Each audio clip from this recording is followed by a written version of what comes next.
Hello and welcome to the British Gaming Podcast. It's the 25th of October 2016. I'm Sam Webster. With me as always is Terry Kane. Good evening. And hold the fuck up, something's wrong with the Skype call. Hang on. Okay, Terry. Yeah? Are you seeing an extra person in the call, or is that just me? Yeah, no, I see him too. Who the fuck is this Richie twat? Yeah, you guys are funny, aren't you? Hello. Hey! It's good to be We back. found him! When we came across Richie, he was paralysed from the waist down and laying in a ditch. Today, he's a happy, healthy puppy waiting for adoption. Okay. Dun, dun, dun. No one's going to start petting me, are they? Depends who's petting you as to whether that's a good or bad thing. Well, yeah, fair enough. So we've got a topic list which my internet's up and down while they're working on installing the fibre, so some moments I can view it and other moments I can't. This could get fun trying to moderate it. Shall I get this underway for you? Well, I've got it in front of me now. Oh, We've got what we've been playing. Richie's maybe an extended what we've been playing because it's fucking been a while. We've got a little bit of a plug, admittedly. Voice actors are on strike. Game is charging people to demo the PlayStation VR. We seem to be talking about scumbag stores every week at the moment. Red Dead Redemption finally comes to PC if you happen to have PlayStation Now. We're going to take a look at Richie's views on the PlayStation Now and PlayStation 4 Pro, as he wasn't present for those podcasts. That's not going to be a long conversation. That's not going to be long. No, I don't have that many views. I don't own a PlayStation. But carry on. But you do own a PC. That's true. Richie also wants to give his views on the Switch, because he missed that one. We've got... Oh, yes. YouTubers not knowing what the fuck fair use is again. This time a visual novel Let's Player. And we have several fan questions across 3 videos now. I think it's 3 videos. Yeah, and our Twitter as well. And our Twitter, yes. Hey. So for those who don't know, we opened it up on the Twitter, said to tweet either at British Gaming UK or with the hashtag British Gaming Podcast, preferably both, and we would answer your tweeted questions on the show as well. And we've got one. So that's the start. That's how you conquer the world, one step at a time. One domination. Yeah. So this page is literally refreshing, saying it can't connect, then refreshing, showing the page I was just looking at. Have I missed anything on this topic list? No, that covers everything. So, guys, what have we been playing? All right, well, we'll start with the special guest, the man of the hour. Richie, we haven't heard from you in 2 months. Have you been playing any video games in that time? Funny you should ask that. I'm playing a video game right now, as you can probably see on screen. I had an idea a little while ago, then never appeared on a podcast again, that we should add gameplay footage just to kind of keep the background, just to sort of give something to watch for people who like something a little more visual. I think you guys did try it a couple of times, didn't you? Yeah, the last few have had some gameplay in the background. It's not been live gameplay. It's actually been gameplay from our races, plus a few little bits and pieces I had on my PC. That's cool. You see, yeah. Terry ended up having the same idea that you had, only he was here and he voiced it. Yeah. No, it was Richard that gave me the idea, to be fair. It was you. Either way, I'm currently playing The Binding of Isaac. I'm kind of half paying attention to it, so I'm probably not going to do very well, but I've kind of got back into this game. Yeah, well, yeah. I've kind of got back into this game again, which is why I wanted to play it for this, and it's kind of a game you can half pay attention to anyway. But Did outside you ever get out of that game? Yes, I did. I went through a period where I just couldn't play it anymore, and I just... Really? Yeah, it's one of those games that you kind of hit a difficulty curve. Like, once you realise you can't get any better at it, then it kind of stops being fun. Is this sort of like in Spelunky, when you realise you will never, ever be able to do the hell route, and you will have to just do the normal route, and you're like, well, fuck it. Yeah, absolutely. So, I mean, for people who don't know this game, a bit like Spelunky, it's randomly generated. Each time you choose a character, and you can choose sort of, there's a range of different items you can pick up, and they're randomly generated. The enemies are randomly generated, etc., etc., etc. But there's it's as much luck as it is skill in that regard. Very much so. Well, it can be anyway. RNG can be an absolute bitch in this game. But one of the characters is called the Lost, and I think I may have talked about it in the past a long, long time ago when I used to talk about this game a lot. Is this one that was extremely not hard to find, but just fucking ridiculous? Yeah, he was like the ARG character, whatever it's called, where people had to piece Ultimate together. Reality game. Yeah, had to piece together a load of clues that were put out by the developer and whatever. But he doesn't have any health, so you literally cannot take any damage at all. One hit and you're dead, and this game is very unforgiving at the best of times. So that's kind of like, I realised I was going to get to that point, and I was like, I'm never ever going to be able to do anything with this character, and so I haven't. So that's not what I'm doing now, just to be clear. Fair enough. Otherwise that would be a very boring show to watch. But aside from that, I've finally managed to finish the main campaign of Fallout 4, which was absolutely brilliant, and it got a lot more stick than I thought it deserved. I didn't think it was as good as Fallout 3. I preferred Fallout 3 still, but I thought Fallout 4 was very good. And come Christmas, I'm hoping in the Steam sale I'll be able to pick up the season pass for the DLC and play. See, I fell off the Fallout 4 wagon. I got to the city. You meet that woman outside, and then the big steel shutter opens up, and you go in. That's Piper. Where I stopped. I think that's about where I stopped too, actually. But I keep meaning to get back on with it. See, I reached a point, without giving away any spoilers towards the end of the game, you kind of reach a point where you have to make a big decision between basically who you want to side with, which is the same in every Fallout game that's recently come out. You basically choose who you want the faction with. The problem with this Fallout 4 was none of the factions really had any main advantages over the other ones. There wasn't anyone that sort of really called out to you like, those are the ones, those are the guys I trust to save the world. There wasn't anyone like that, so I kind of picked who I thought seemed the best, and now I kind of want to play through the ending again, because I've got loads and loads of save files. I think I'll play through some of the alternate endings just to see how they play out, see how they compare. Or you could, YouTube. Yeah, I did think about that as well, but I thought it's such a good game, it'd probably be quite fun to have an excuse to play it again, so I'll get my even more money's worth out of it. I say that, I didn't even buy it, my sister got it for me as a Christmas present, so I didn't even pay any money for it. Nice. So my $ per hour ratio I'm getting out of it is quite good. It's infinite. By the fact that you didn't pay anything. Yeah, it took me roughly around 60 hours to finish the main campaign, because obviously in Fallout games what you always do is you get sidetracked and go off and do all sorts of other stuff. So shiny things in the distance. Yeah, I think I've spoken enough now. Someone else go. Okay. 360 again, so I've been playing quite a few games on that. I actually discovered I have like 45 downloadable games on my account that I was able to just get back again, so that was quite nice to start with, I'm not going to lie. And Burnout Revenge has been getting a lot of playtime as well. I forgot how good that game looked in HD. Such a transformation. It really is. It's such a shame that that's the last HD game we'll ever get of that series. Like, well, that was good. Paradise doesn't count. Speaking of Burnout, I actually one of the things I did recently was I downloaded some ROMs, not legal ROMs, I must admit, PlayStation 2 ones, and one of them was Burnout Takedown. Those aren't ROMs, those are ISOs. Well, you know what I mean. That was broken as hell. Literally, the screen went sort of a horrible green, flashy white colour, and I couldn't even see where I was going. Still managed to get quite a lot of takedowns, but that was more luck than judgment, I think.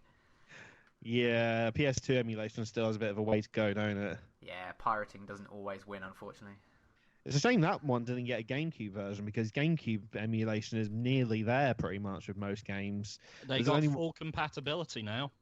Yeah, although some games it doesn't work completely. Like F-Zero GX, for instance, the third race in the first tournament, it'll just completely slow down to about 5 frames per second and just have these weird sound glitches.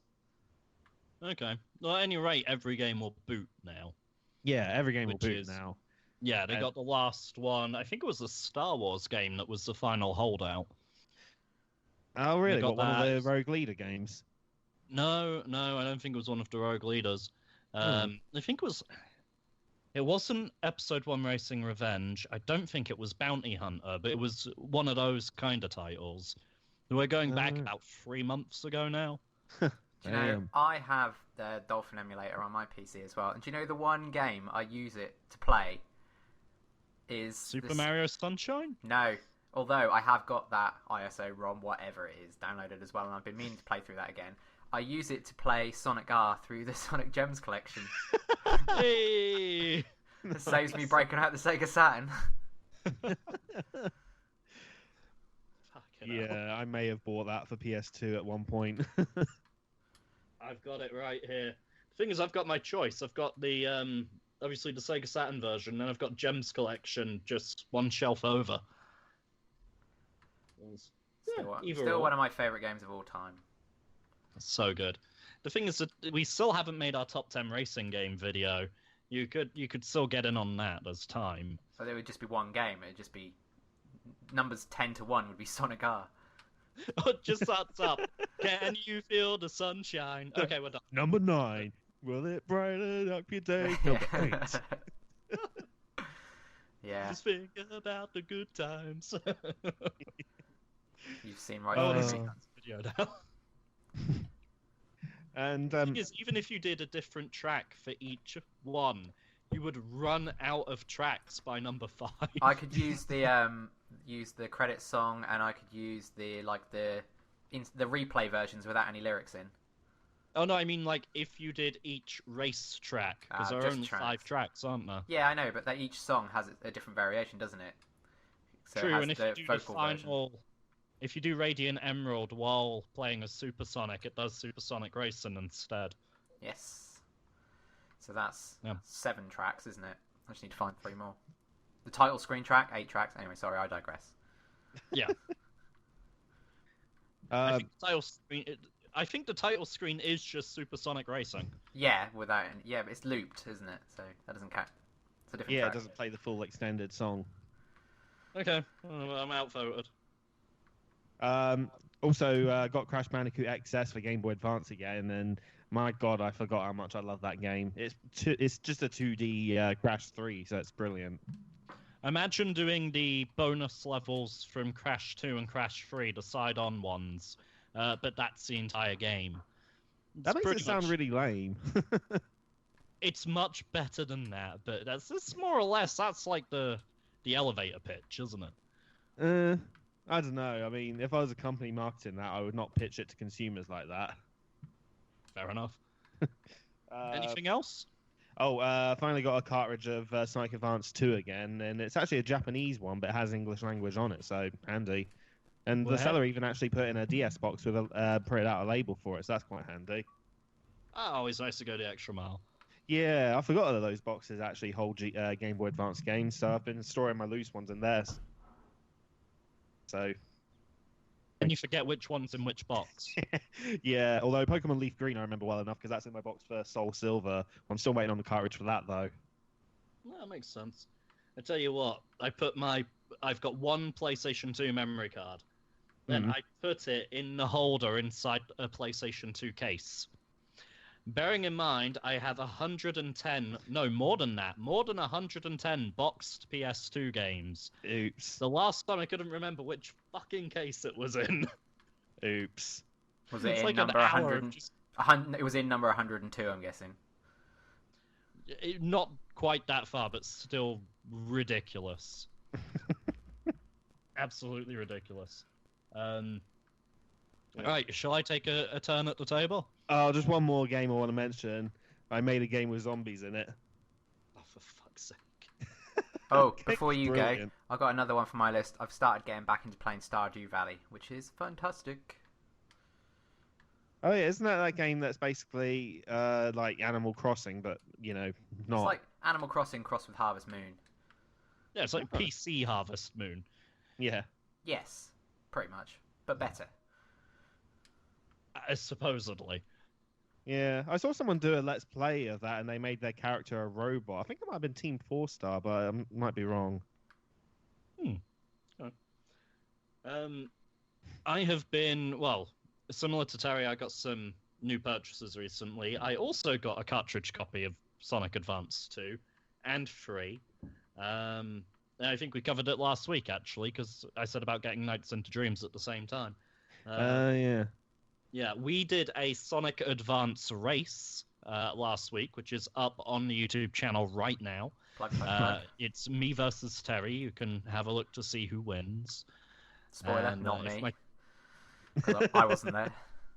Well, tomorrow night, we should be recording a race through Sonic Advance 2, where, if he remembers, Richie should be joining us. Yes, I remember. Yeah.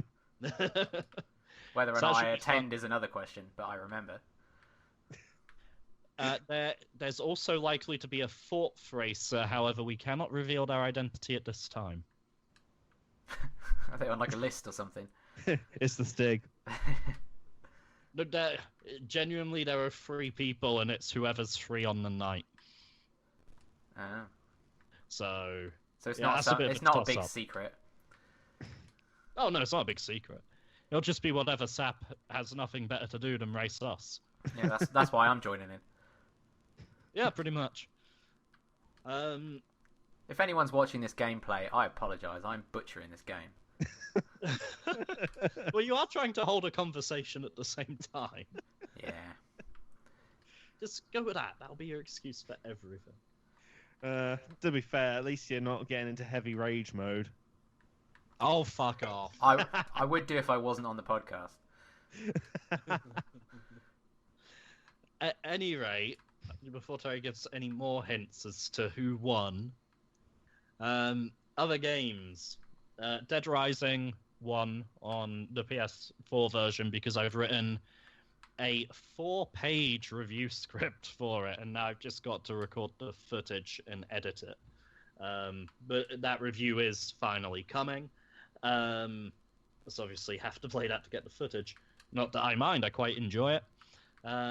Played some N64 actually, so I've been playing Banjo-Kazooie with my kids.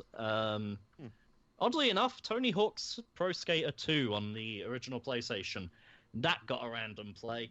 Not entirely sure what happened. I was just sort of sat here going, don't really know what I'm in the mood for. So my eyes just went to Tony Hawk's 2 on the shelf, and I said, fuck it. That'll do. Quite a lot of fun. Was it because you were talking about Pro Skater HD a couple of days ago, and then you got you thinking about Tony Hawk's? That's probably the case. Probably, yeah. Yeah, I wouldn't be surprised. And some Sonic 2, because I don't think there are many weeks where I don't play Sonic 2. Seems to be a thing. People are getting sick of hearing about Sonic from me, almost as much as they're getting sick of hearing about Dead fucking Rising. Don't worry, give it time and it'll be fair use. Hey. But no, what were people getting sick of before? Oh yeah, Batman Arkham. So at least it's not Batman Arkham anymore. On that note, on the subject of something that's not Batman Arkham, voice actors have been on strike. How the hell was that a segue? That's not a segue. I was just like, yeah, no, cheese is very, very good. Buses are never on time. Yeah.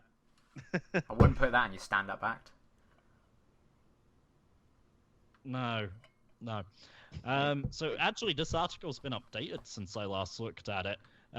Terry, do you want to give us a rundown on this one? Yeah, well, I'm just reminding myself of the full details, but long story short, video game voice actors and motion capture performers have elected to go on strike after the union representing them was unable to reach an agreement with major publishers on a new contract. So, yeah. However, bear in mind this isn't going to have a major effect on games because the union is called SAG-AFTRA, which is a horrible name for anything. Yeah. And if you've got SAG at the start of your name, you should probably start thinking about having a different name. I think that's just Screen Actors Guild, isn't it? Yeah, it is, yeah. Yeah. But only 20 to 25% of video games use union talent. And that is according to Sam Singer, a communications officer, speaking on behalf of the video game companies in question. So this is against 11 video game publishers. My understanding is it's partly about pay, and the other issue is that voice actors or actresses often aren't told which games they're being optioned for, so it's not clear to them up front whether what they're putting forward for may have objectionable content. that they might not want to be associated with. I think it's also to do with the fact that they don't know if a game's like a AAA title, which they know they could probably negotiate more money out of, isn't it? Not to mention royalties as well. Yeah, so if they sign a contract... Sorry. Oh, sorry. When this first came up, I could have sworn there was something as well about it. A lot of the time, they're not just doing the voice work anymore. Now they're getting them to do motion capture a lot. And that there wasn't any differences in pay between just voice acting or voice acting with mocap. And they wanted certain protections, payments, and also insurances for in case they broke their neck doing a fight scene or something. But I can't see anything about that in the current article. Did that get resolved? Or? I'm not sure. There was also something as well about, obviously, having financial protection over like their voices and stuff as well, because that's what they need for their job. You see, the way I see it on that front is that they are effectively freelance contractors, aren't they? So if you're taking on jobs like that and that's your source of income, surely the onus is on you to insure your voice and not the games company. Yeah, but it depends on what work they're getting you to do. If the work they're getting you to do is threatening to the well-being, your well-being, and obviously that's grounds for negotiating higher pay. Yeah, I can see a danger pay being applicable. Yeah, I think that's one of the things they were trying to go for. Okay. They're also looking at secondary payments. These are things like bonuses or royalties, as you alluded to, should the game sell X amount of units, by the look of it. To be fair, I mean, if it's a very story-focused game, then that's a fair request, really. Well, if you've been sort of signed to work on something like Fallout or Grand Theft Auto, you're going to expect to be paid a little better than sort of an indie title or something, aren't you? Exactly. But you obviously don't have that knowledge. Oh, shit. Oh, sorry. The game?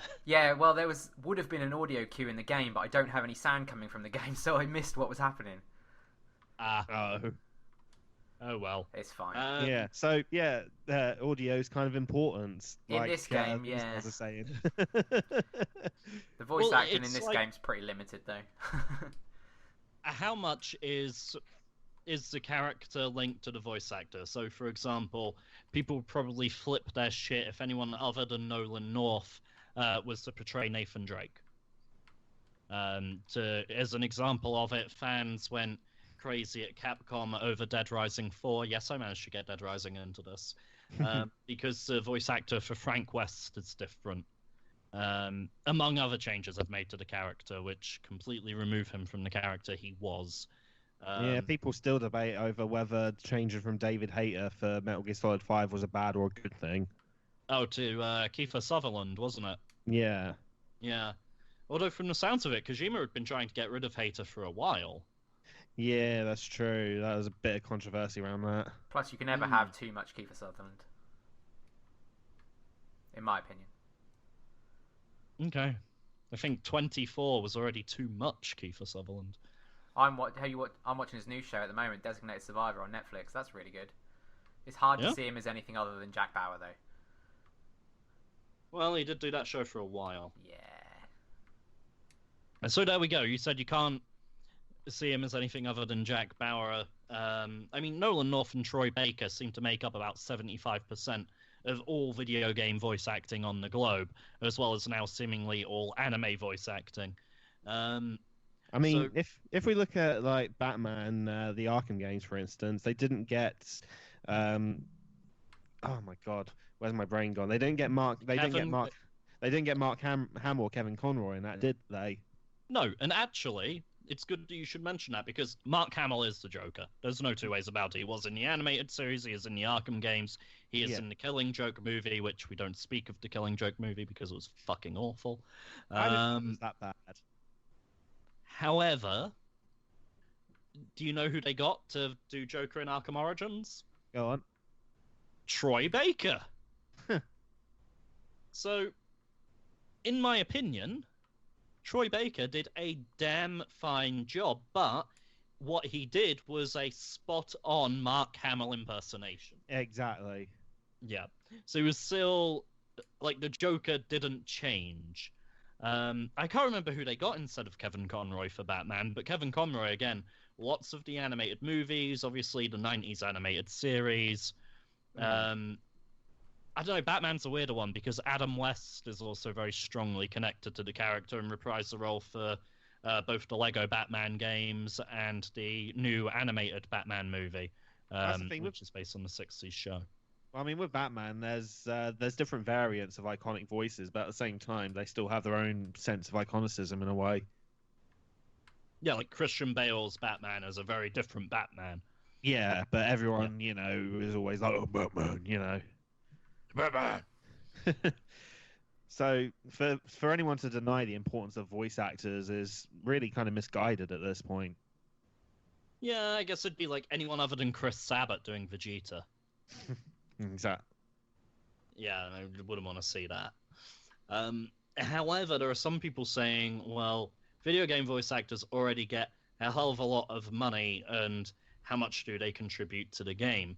If they're already getting paid above and beyond things like lead character artists, lead environment artists, lead 3D modelers, the people writing the fucking story, is that on? And I think it's very much a case of, Jim Sterling said it best at the start of the week. He said, these people aren't happy with the boot that they feel is treading on them. If other people aren't happy with the boot, instead of yelling at the voice actors for essentially standing up for themselves, maybe they should yell at the boot. Yeah, I completely agree with that. I'll agree that I feel it's, if you look at the value added by a voice actor versus a lead programmer, I do think the pay scales are a little out of sync. I think that they're, you pay the talent and you pay the face, but if you didn't have your lead programmer, you would not have your fucking game. Yeah, no, exactly. But like you say, just because they're getting paid more than you, don't say, oh, they should be getting paid less than me. Say, oh, I should be getting paid more than this. Yeah, the programmers and the artists need to elevate themselves rather than trying to bring the voice actors down. Exactly, because bringing them down, what's that going to accomplish for you? Like, you're not going to get any extra pay by bringing them down. You feel slightly smug in the short term. Yeah, in which case you're a cunt. I think part of the problem with that idea, I mean, I agree with you, Sam, I do, but part of the problem is it's a lot easier, I suppose, to replace a programmer partway through a project than it would be to spend the time to re-record all the lines of a character should the actor decide he wasn't getting fair treatment or fair pay. So it's just a bit of scaremongering, I suppose. You say that. I've encountered people... I'm going to go with hobbyists rather than anything else, just to cover my own back.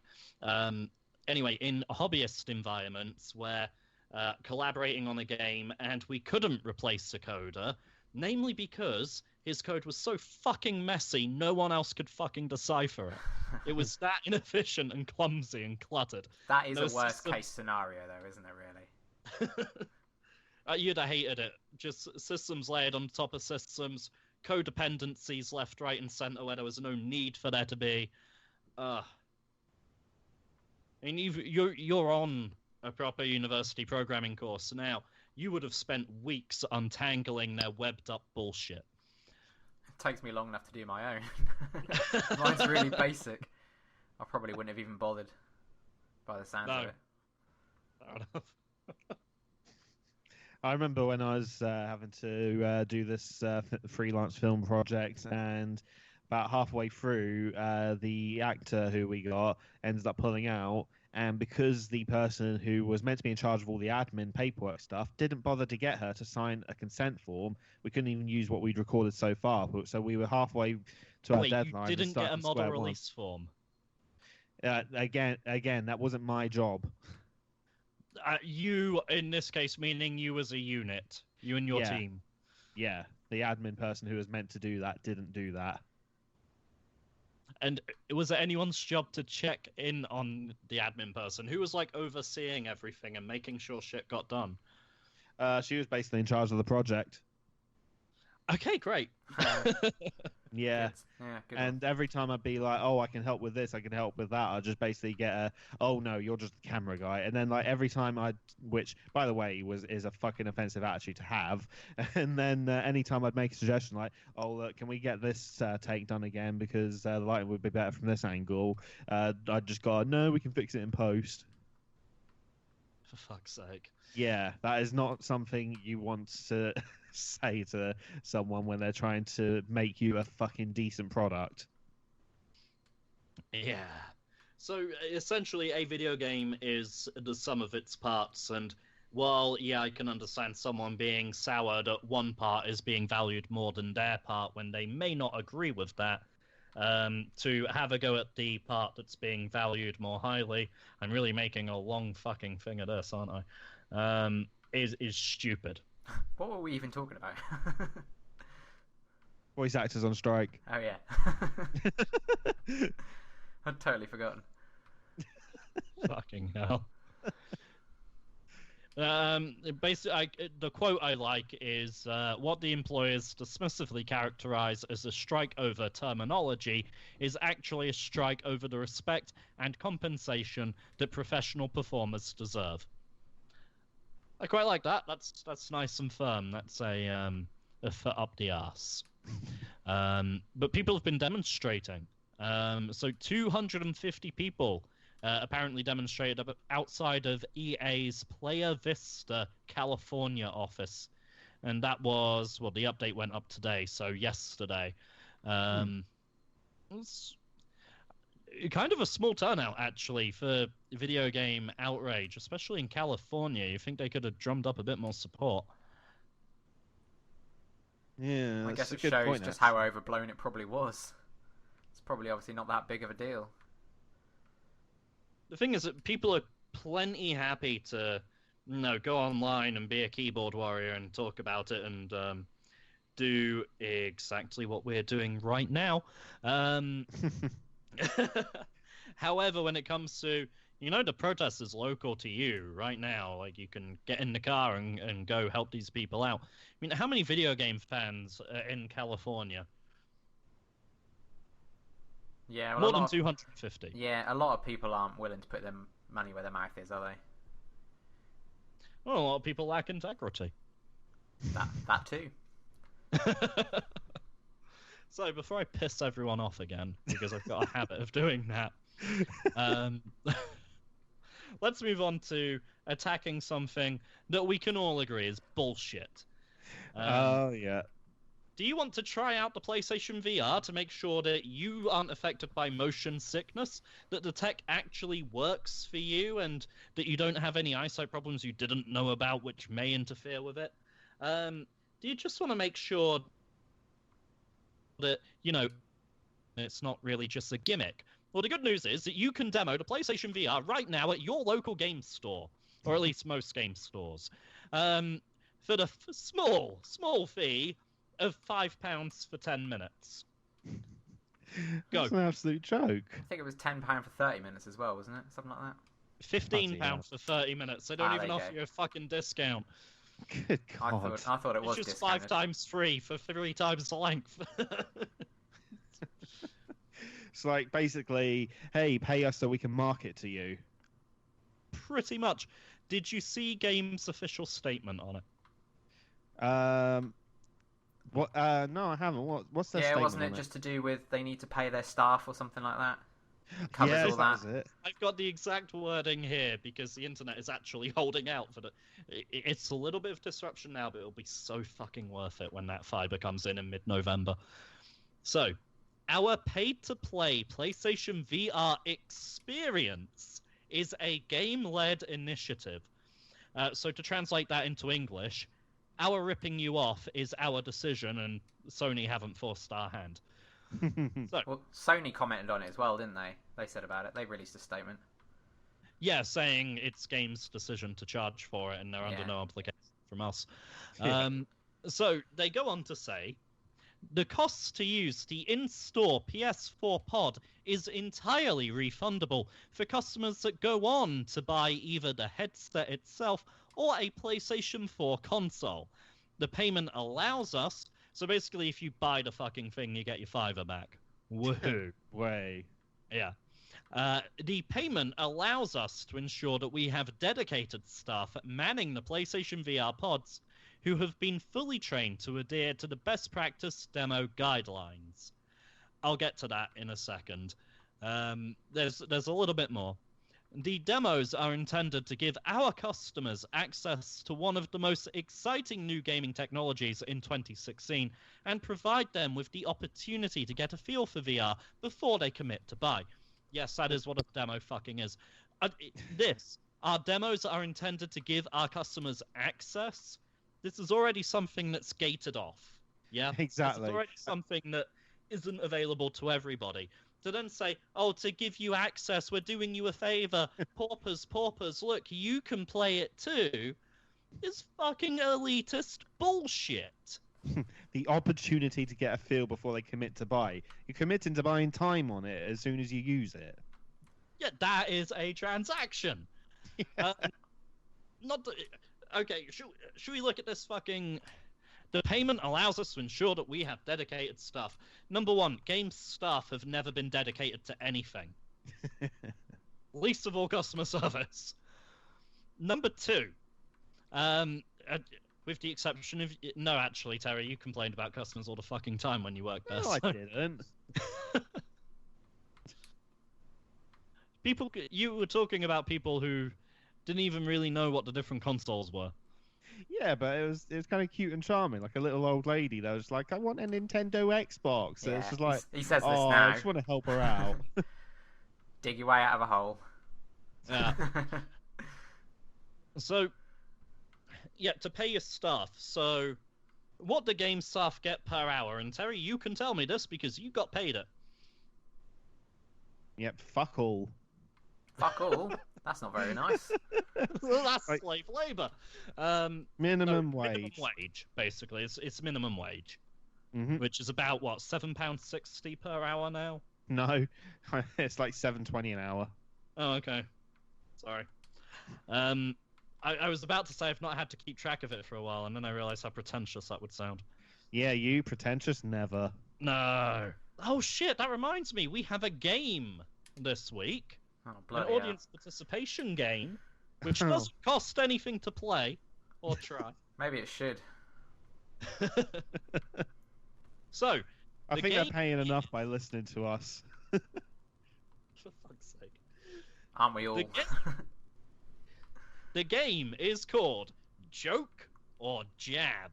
So every time you hear us make a comment to one another, which could be construed as an insult, you have to put down the time code and tell us whether you think the person was joking or whether they were genuinely being a dick. Oh, now this all makes sense. Joke or jab. I see how you got the idea now. Time for something with alliteration. So pop it down and we will total it up. And next week we will award one of our hosts with the biggest dick award.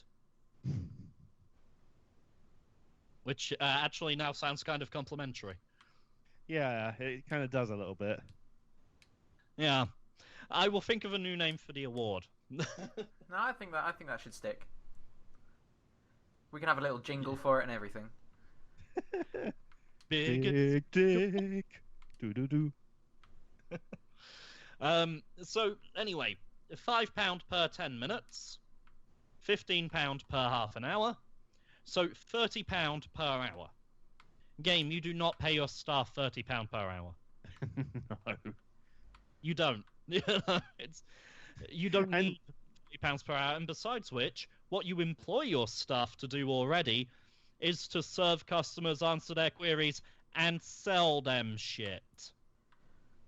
Exactly. That's the job. Yeah. Well, now that you've kind of had your rant about it, can I just say I kind of see the point in that it's going to prevent a lot of time wasters coming in and just doing it for the fun of it and just to waste their time when they obviously have no interest in buying it at all. It will weed some of that out, so you can kind of see it from a business perspective. But then, on the other hand, from a business perspective, if it was available to play for free, think how many people would come into the shop just to play it for free, and then while they're there, oh, I've seen something I want, actually. I'll grab that while I'm here.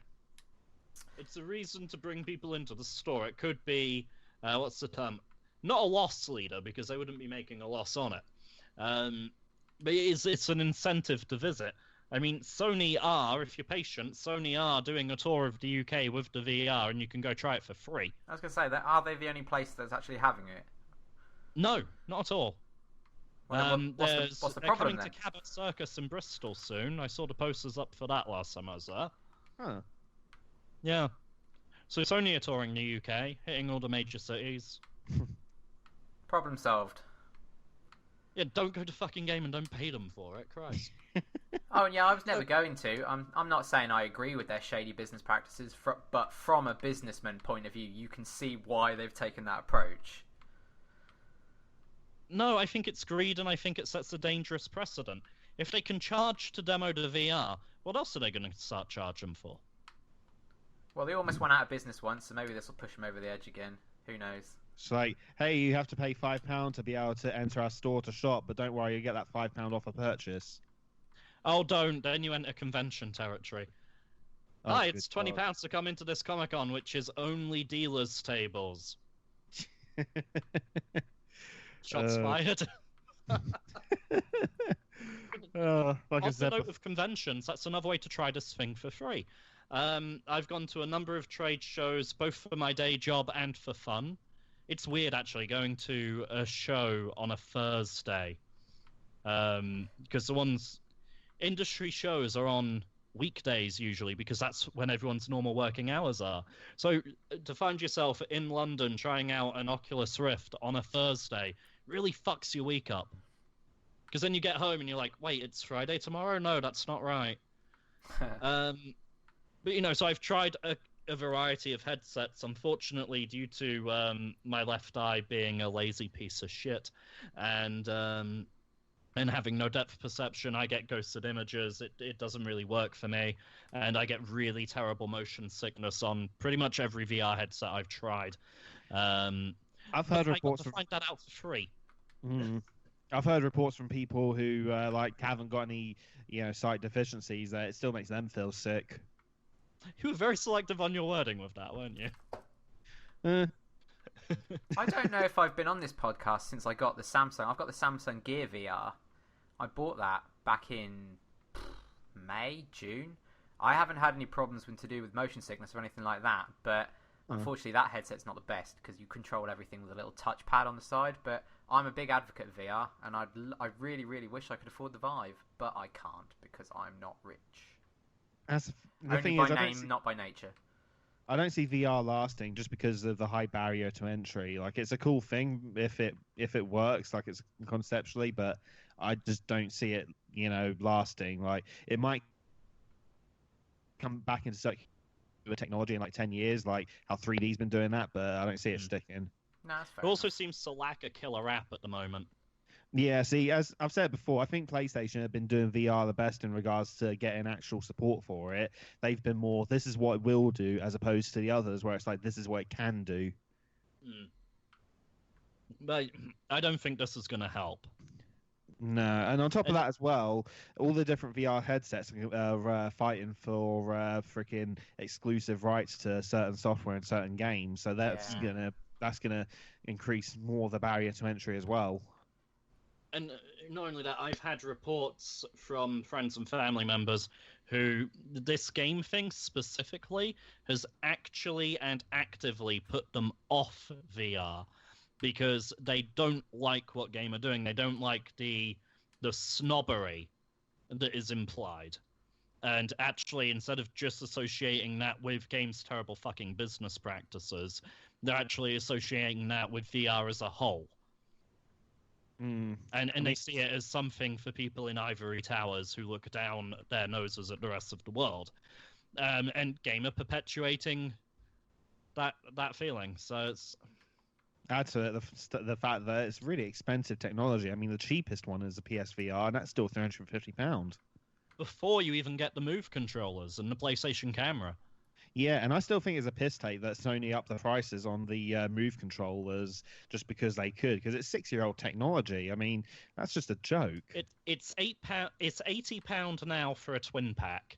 When I bought a Move controller to play Time Crisis on my PS3 at home, and also the Resident Evil Umbrella Chronicles, fun, people were practically giving the fucking things away. Exactly. That's the thing. They're not going to be that. They're not going to be that good or that responsive. I mean, you remember motion controls last gen? It was a fucking joke. Yeah, sadly I do. The gun ones are okay though. I like the gun games. Fair play. Yeah, we couldn't use the old G-cons anymore, and it filled a hole. I think for me, VR is probably more fun to watch other people play than it is to probably play it yourself. Because I quite like watching, you guys know from previous podcasts, I'm a big fan of Achievement Hunter and Rooster Teeth and all that, and they do like a weekly VR show where they play like the most recent novelty VR games, and they're really entertaining to watch someone just dick around in a VR world. But you can imagine if you owned that game and you'd paid like £40 for it, after an hour or so the novelty wears off, and then you've just kind of got another game sitting on your shelf that you're never going to play again, and it only gets brought out when people come round, sort of thing. That's the thing. It doesn't really add much to the core gameplay itself. It's just an additional gimmick, like motion controls were. Really, I mean, how many people do you see get their Kinect? That's exactly what I was going to say. How many people do you see get their Kinect out? Yeah, All Connect is another good example of that. Yeah, so things like Rock Band and stuff, I never really used to play it much on my own. I only really used to break it out when people came over.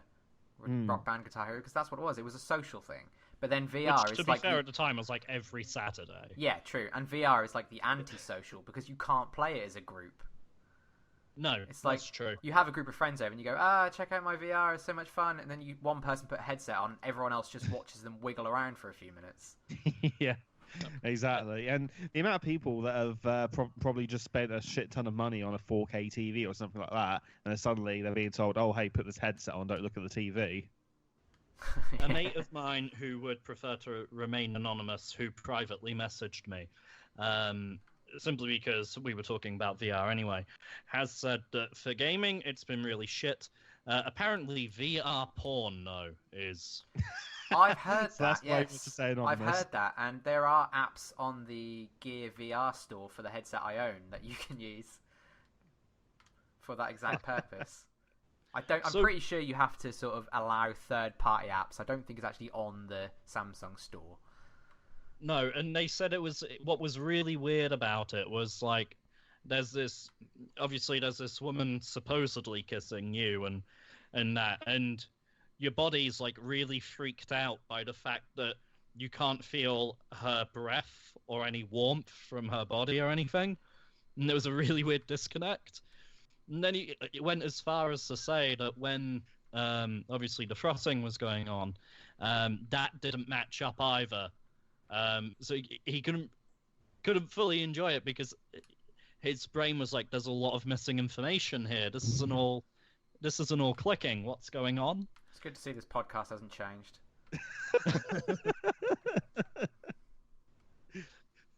They're all valid criticisms, though. That's the thing. No, I just mean every week it comes back to porn. We should really rename this podcast the British Porn Podcast. Porncast. The British Gaming Podcast. Now with titties. I could put a totally different video up on the thing if you want. No! Just Richie in GTA 5 in the strip club. Like, what? It's gameplay footage? Yeah. I know someone who had to ask his girlfriend for permission to go inside. I'm guessing you mean in the game. Asking for permission is how you avoid rape charges. Well, yeah, that is true. Well, this has taken a dark turn. Let's move on. So it only takes a dark turn when she's got a period. God I'm sorry. Oh, that was bad. I'm gonna need a shower after this now. That's what she said. I'll never feel clean again. That's also what she said. So, how about Red Dead Redemption on PC? via PlayStation Speaking Now. of Reg, yeah. God damn you! What can I say? Segways, they come naturally. Okay. And yes, I even managed to sneak a cum pun in. So, PlayStation Now's been around for how many months now? Has it been a year? No. We were talking about while. being a new thing for PC since we've been back regular. And Yeah, we've you been know, for about 2 months. Yeah, because I actually did a video demonstrating PlayStation Now on the Team Tap channel, where I was showing it running on the PlayStation 3 and then on the PC and just seeing how well it responded. And I mean, on my 70 meg connection, it actually runs pretty well, but there's still some graphical artifacts in here and there, so it takes a lot of bandwidth to run well. Something we should probably clarify. When we say it's only been about a couple of months, we mean specifically for PC. The PlayStation 3 and PlayStation 4 have had it longer. And the Vita as well. And the Vita, yeah, everyone forgets about that. With good reasons. Including developers. Apparently it's still doing pretty well in Japan. They're still releasing like special editions and JRPGs and all sorts. Oh, weird. You know, yeah. A little bit off topic. It's really weird how some consoles stay residually doing well in like one specific territory. It's like how I think it was Brazil, the Master System did well for an extended period.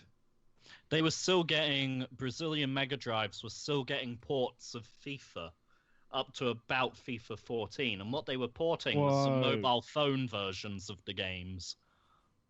Damn, I might have to look into some ROMs of that just for curiosity. Yeah, absolutely. What were we saying? What was Red Dead Redemption. PlayStation Now. Yeah. So Red Dead Redemption currently isn't on PC, but it has been added to PlayStation Now. So if you have PlayStation Now for your PC, then technically you can play Red Dead Redemption on your PC. Richie, you are a fan of Rockstar games. I am. You have a PC. I do. And you currently... Well, I think you had Red Dead on 360, actually, didn't you? I did, yes, you're right. Yeah. So if you hadn't had it on 360, this would have been your first chance to play it. And it still technically would have been through a console. Sort of. Yeah, very true. I have tried to push people to get Red Dead Redemption. I keep telling anyone who hasn't played it, now I've seen the trailer for the second one, I keep telling everyone they need to go back and play the first one. Oh, the prices have already jumped up in CEX. Yeah, not surprising. It was a $5, now it's 12. Thanks. I've still got a copy somewhere if anyone wants to buy it at £15.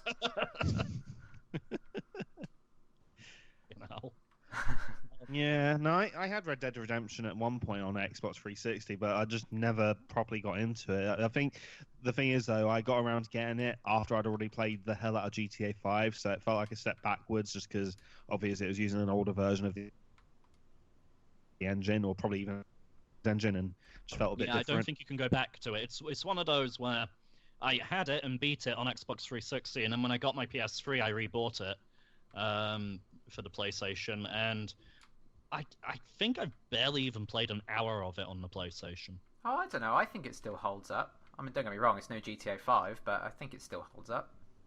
I don't think anything is a GTA 5. All the horse mechanics and everything are brilliant fun. Riding Grand around on a Theft horse. No. The horse mechanics are not fun when you have another half who has 5...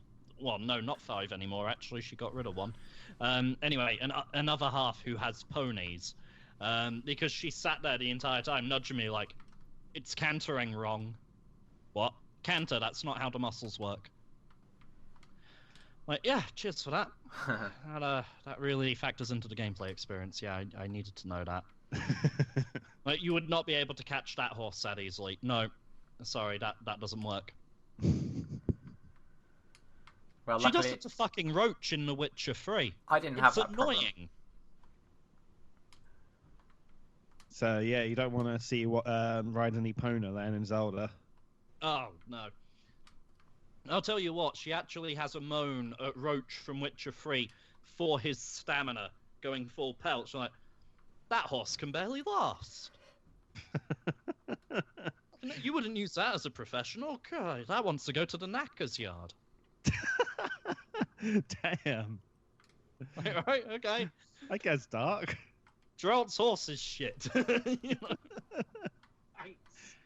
know? I think, in regards to it's being available on PC in this kind of form, I think to some people they're just like, oh, for fuck's sake, we want a proper port, not this stuff. Because for one, if you're using the service, you don't own the game; you're just renting it basically. And for another, as long as you're paying your subscription, you can access it. The second you stop paying the subscription, yeah, bye-bye. Exactly. And on top of that, it's just not going to perform as well as a locally installed, proper ported game. No, and like you said, even on a good connection, you still had visual artifacting in order to maintain the FPS. Yeah, exactly. Plus, you know, it's been about 6 years since Red Dead Redemption came out, something like that, isn't it? So people probably want to remaster at this point. I mean, I know that Rockstar dragged their feet on PC ports, mainly so that when they do them, they can do them well. Fair enough. But come the fuck on. It's just not going to happen at this point, is it? No, it's really not. So I get the feeling, though, that they'll probably still bring 2 out to PC eventually, even if they don't do 1. Which would be weird. It would be weird, but then no weirder than what Lionhead Studios did. They put Fable 1 and 3 on PC, but skipped out 2. Okay, yeah, you got a point. Yeah, they even put Fable 1 Anniversary on as well, which wasn't that much longer after 2. Jesus, they're just taking piss. Yeah, pretty much. Oh. Kind of glad I got a 360 again now. Yeah, no kidding. So, Richie, you weren't around for the PlayStation Now talk. You've previously said about PlayStation having several exclusives that you'd like to have played, and that you didn't want to bung out for another console. Yeah. With PlayStation Now giving you access to pretty much the majority of PlayStation exclusives from the PlayStation 3, Xbox 360 era, is it something you're tempted by? Yes, actually. And to be honest with you, I didn't really know a whole lot about it until you guys mentioned it the other day. So it's definitely something I'm going to look at. It's got, Sly Cooper's on there.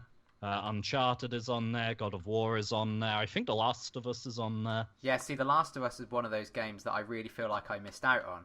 So to be able to play that without having to go out and purchase like a PlayStation 3 or 4, which although it probably will happen at some point down the line, I'll get a new console, but to be able to not have that commitment now is very handy. So yes, I think I probably will.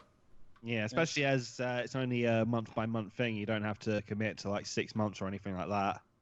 However, that said, it is about £12 a month. What do you think of price? To be fair, I think that makes sense because you need a much higher bandwidth, which means decent servers to be able to stream games like that.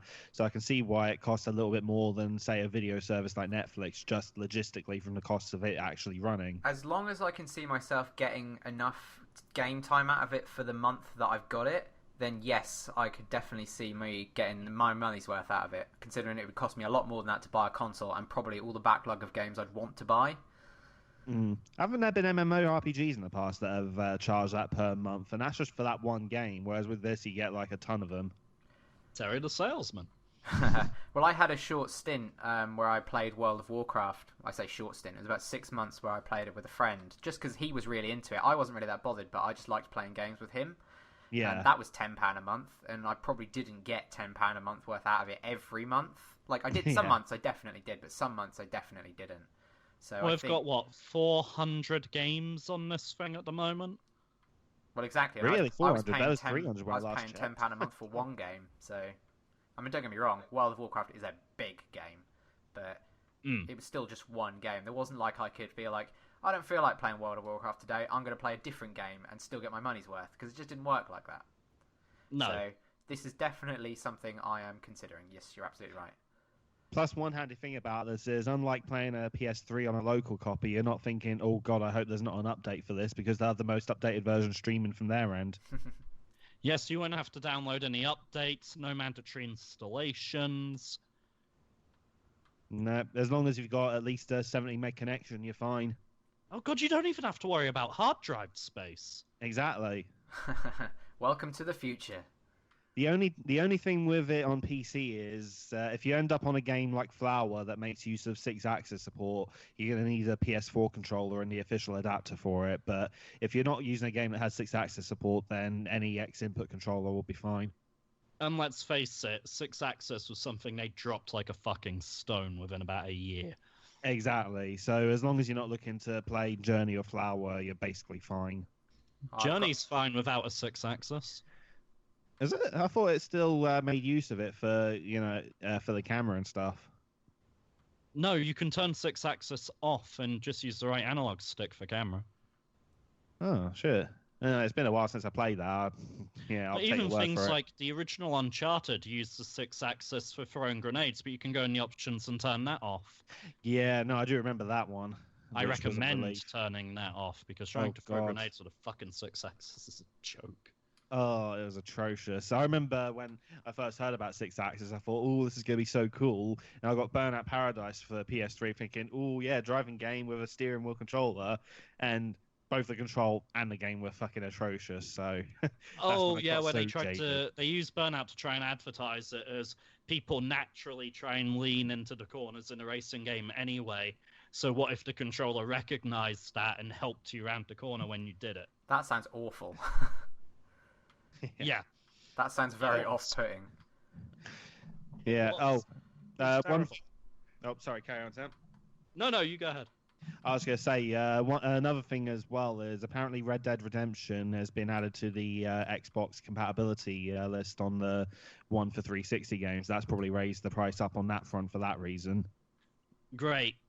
So the Xbox 360 version will probably be more expensive. Probably. That's fantastic. It just gets worse, doesn't it? Yeah, but I mean, on the plus side, like in regards to how Xbox One are doing it, I kind of like the fact that they're just adding this backwards compatibility at no like extra cost. Yeah. Yeah, I mean, to be fair, if they were to if PS4 was to try out the PS3, like that would just be, stupid because the PS3 is awkward as hell in terms of architecture. But the fact that Microsoft thought ahead and are able to do that retroactively now, it's a plus on their belt. Which, to be fair, they need this gen anyway. Oh, they're struggling. They're still struggling. They really are. I don't know. I think it's one of those things where I still say that Sony need a hybrid subscription service that covers PlayStation Plus and PlayStation Now. For the people that want both, give it to them at a discounted rate. I think that's... Or equally, like, I would be more tempted by PlayStation Now if they did what they do for PlayStation Plus, where you can get it at a considerable discount if you buy a year's worth at once. I would subscribe to it for 6 months if it was cheaper than getting it monthly. Yeah, I think I'd probably consider that as well, actually. Yeah, because I like to just pay for it and not have to worry about it. That's exactly it. And the thing it's handy for as well is it gives you the chance to try loads of have otherwise bought. Oh, absolutely, because fuck it, it's there, right? Yeah, exactly. I never got around to buying Sly Cooper before, so I gave that a go on that service, and that's pretty fun. You recommended it to me. Yeah. I think that would be the other bonus to me for something like that is I'd probably try loads of new games that I'd never would have considered otherwise. Hang on, is this actually happening? We're all being glowingly positive about something. For me, it would be like the Netflix effect where you pay the fixed amount, and because the stuff's there and you're paying for it, you play it, or in Netflix cases, obviously you watch it just because, and you discover some really good stuff that way. I probably wouldn't watch half as much if it wasn't for Netflix. Like even the Marvel TV series, if I couldn't binge watch them on Netflix, forget it. Yeah, those I've been so amazed at how good those have been, and a lot of Netflix originals in general, actually. Like BoJack Horseman is one of my favorites at the moment. I did find Luke Cage sort of stumbled. I've not got around to watching that yet, so it's not quite as all the others for me had an element of just one more episode before bed, and then you realise it's 3 a.m. Yeah. See, whereas Luke Cage didn't have that for me. Yeah, see, Jessica Jones, I completely binged like in one day, basically. Daredevil, I got up to episode 8, stopped for a while. I've recently got back into it, and I've nearly finished season 1 of that. Daredevil was the one you stopped midway through? Yeah, I know. I don't know why. Fucking hell. Yeah, but I'm going to check out Luke Cage after I finish season 2 of Daredevil, and then we got Iron Fist and the Defenders on the way, I think.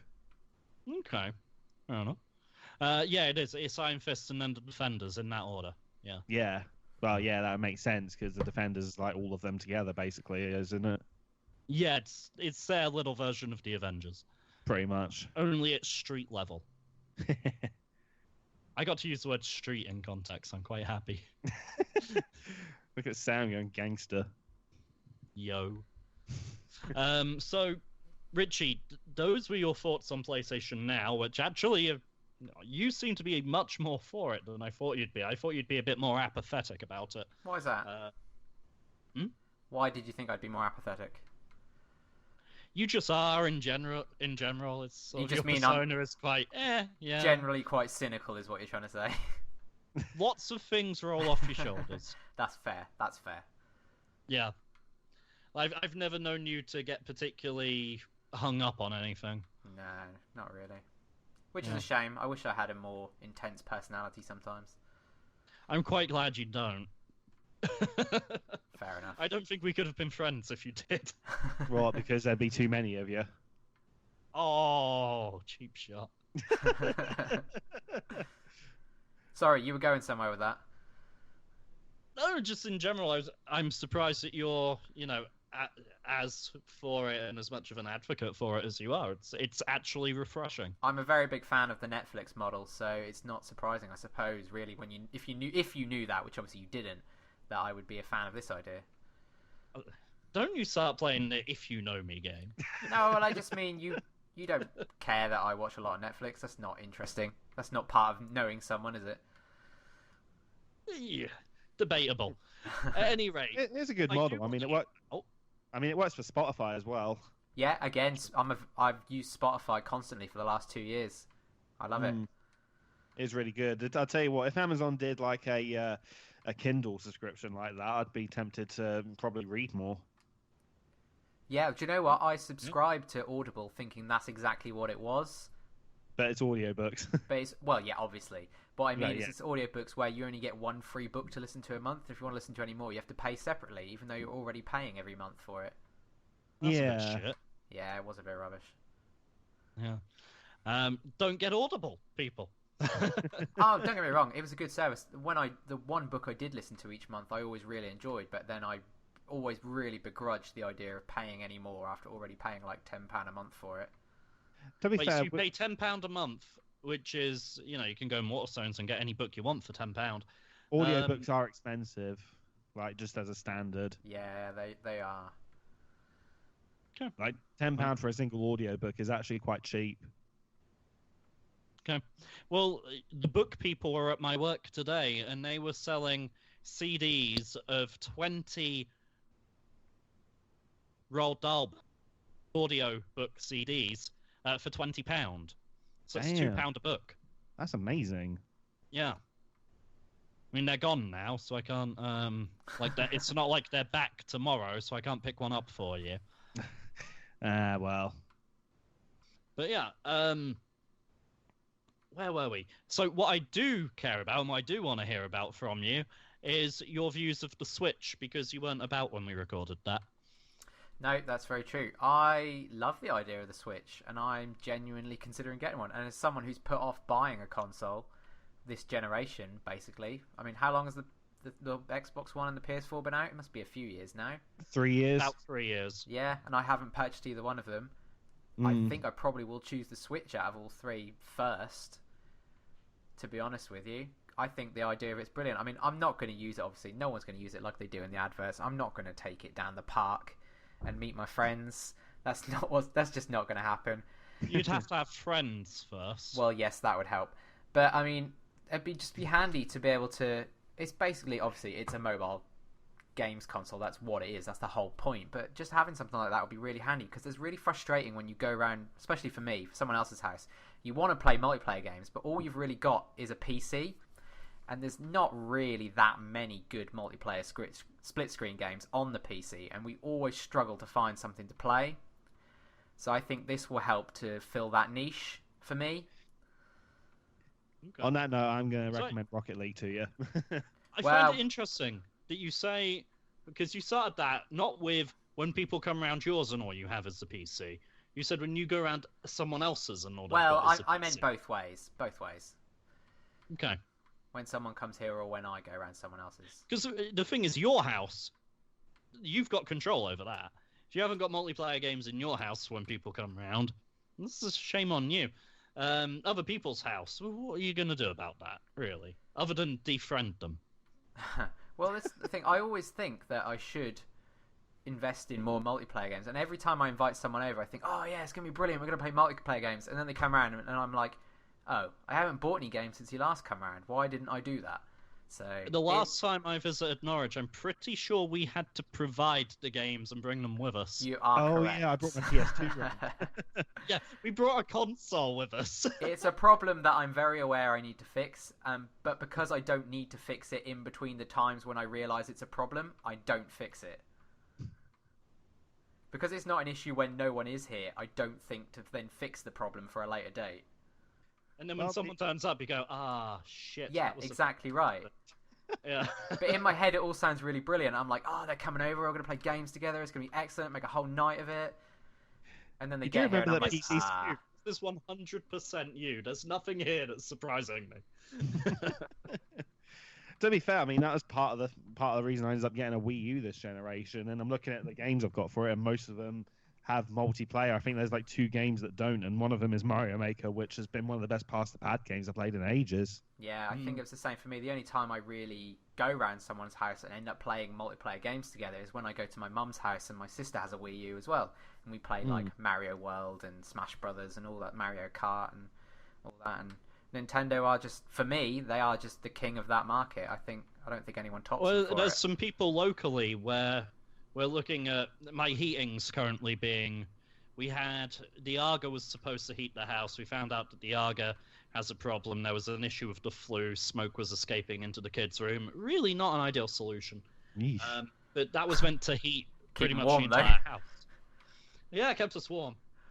So the Arga's been ripped out, and now we're getting this gas fire thing put in where it was. In the meantime, the house is fucking freezing.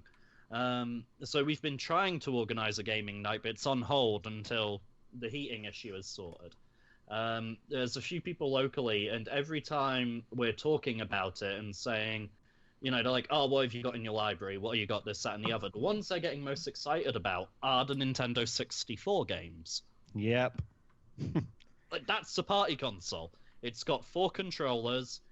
Most things have some form of split-screen multiplayer, and the multiplayer games that are on it are fucking fantastic. Yeah, I couldn't agree more. Nintendo always managed to deliver when it comes to local multiplayer, something that the other consoles just don't seem to do as well. I mean, to be honest, one of the aspects where they've been getting similar to PC is like lack of local multiplayer. Well, a lot of local multiplayer games anymore, like, it's not even an option on the main menu. When people were like, oh yeah, you've got a PS4 and 2 controllers, that'll be cool for the gaming night. What have you got? And I'm like, Street Fighter 5. And then eventually I think I came to TTR, which is like that 3D Micro Machines game, which was on PlayStation Plus. No. Because that's pretty much it for split screen multiplayer, despite me having 20 or so PlayStation 4 games now. Yeah, whereas like I look at my Wii U and I see 1, 2, 3, 4, 5, 6. Like, or I see about 8. I see about 8 split-screen multiplayer games. Well, Smash Bros isn't split-screen, but still local. You know what I mean? Yeah, no, I know what you mean. But it's like even on the PlayStation 3 when we had that gaming night together online. Out of the, I think we played 6 games and 5 of them were fighting games. Yeah, pretty much. Yeah, that's pretty much all the PlayStation 3's got. Yeah, that seems to be all that really gets local aim. I mean, like, if we look at Xbox One, didn't they get rid of local multiplayer in Halo 5? I think they got rid of local co-op. Oh, right. Yeah, I think co-op was the thing everyone was bitching about. Not Mugen, can you tell us? I have to invoke an Mugen every now and then. It's become like a reflex. But yeah, I mean, I did like the whole separate controller thing, so that the two people have mini ones, even if they do look a bit claw-like you said. Oh, hand cramps for everyone, yeah. Yeah. Richie, thoughts? Yeah, I mean, for me, Nintendo consoles and games are always kind of I want to hang out with you and play games, but I don't want to take it too seriously. So obviously you've got games like Smash Brothers where you can set the rules to be ridiculous and you can dick around, and then you've got more casual games like sort of Yoshi's Woolly World and things like that. Like me and my sister play that together. I mean, she's only 12, so she's not brilliant at video games, and if we played proper competitive games, I'd probably smash her at most things. Not because I'm good at games, but because she's 12. So to have something sort of casual you can play together and not really worry about it too much is for me, I think makes it less gaming and more sort of a bonding experience, which I think what's really crucial about Nintendo is they bring people together, not just to game, but to kind of share the experience together, which is what I really like. You realise Reggie Fils-Aimé still has his job and there's no opening. They're not looking for a salesperson or spokesman right now. But it seems like casual gaming has just become like a dirty word, but sometimes that's the funnest form of local multiplayer. I mean, not everything has to be a fucking esport. True. But it's like Overwatch. Overwatch doesn't have local split screen, does it? Don't think so, no. Not as far as I know. I can't see a Blizzard game getting split screen. The last time I remember there being a proper good gaming night game was Halo 3. Yeah, well, Halo Reach. I didn't really play much Reach. Really? I remember distinctly art school, Friday nights, people just coming in the door with a TV under one arm, Xbox under the other arm, and we'd set up giant LAN parties for Halo because it supported that.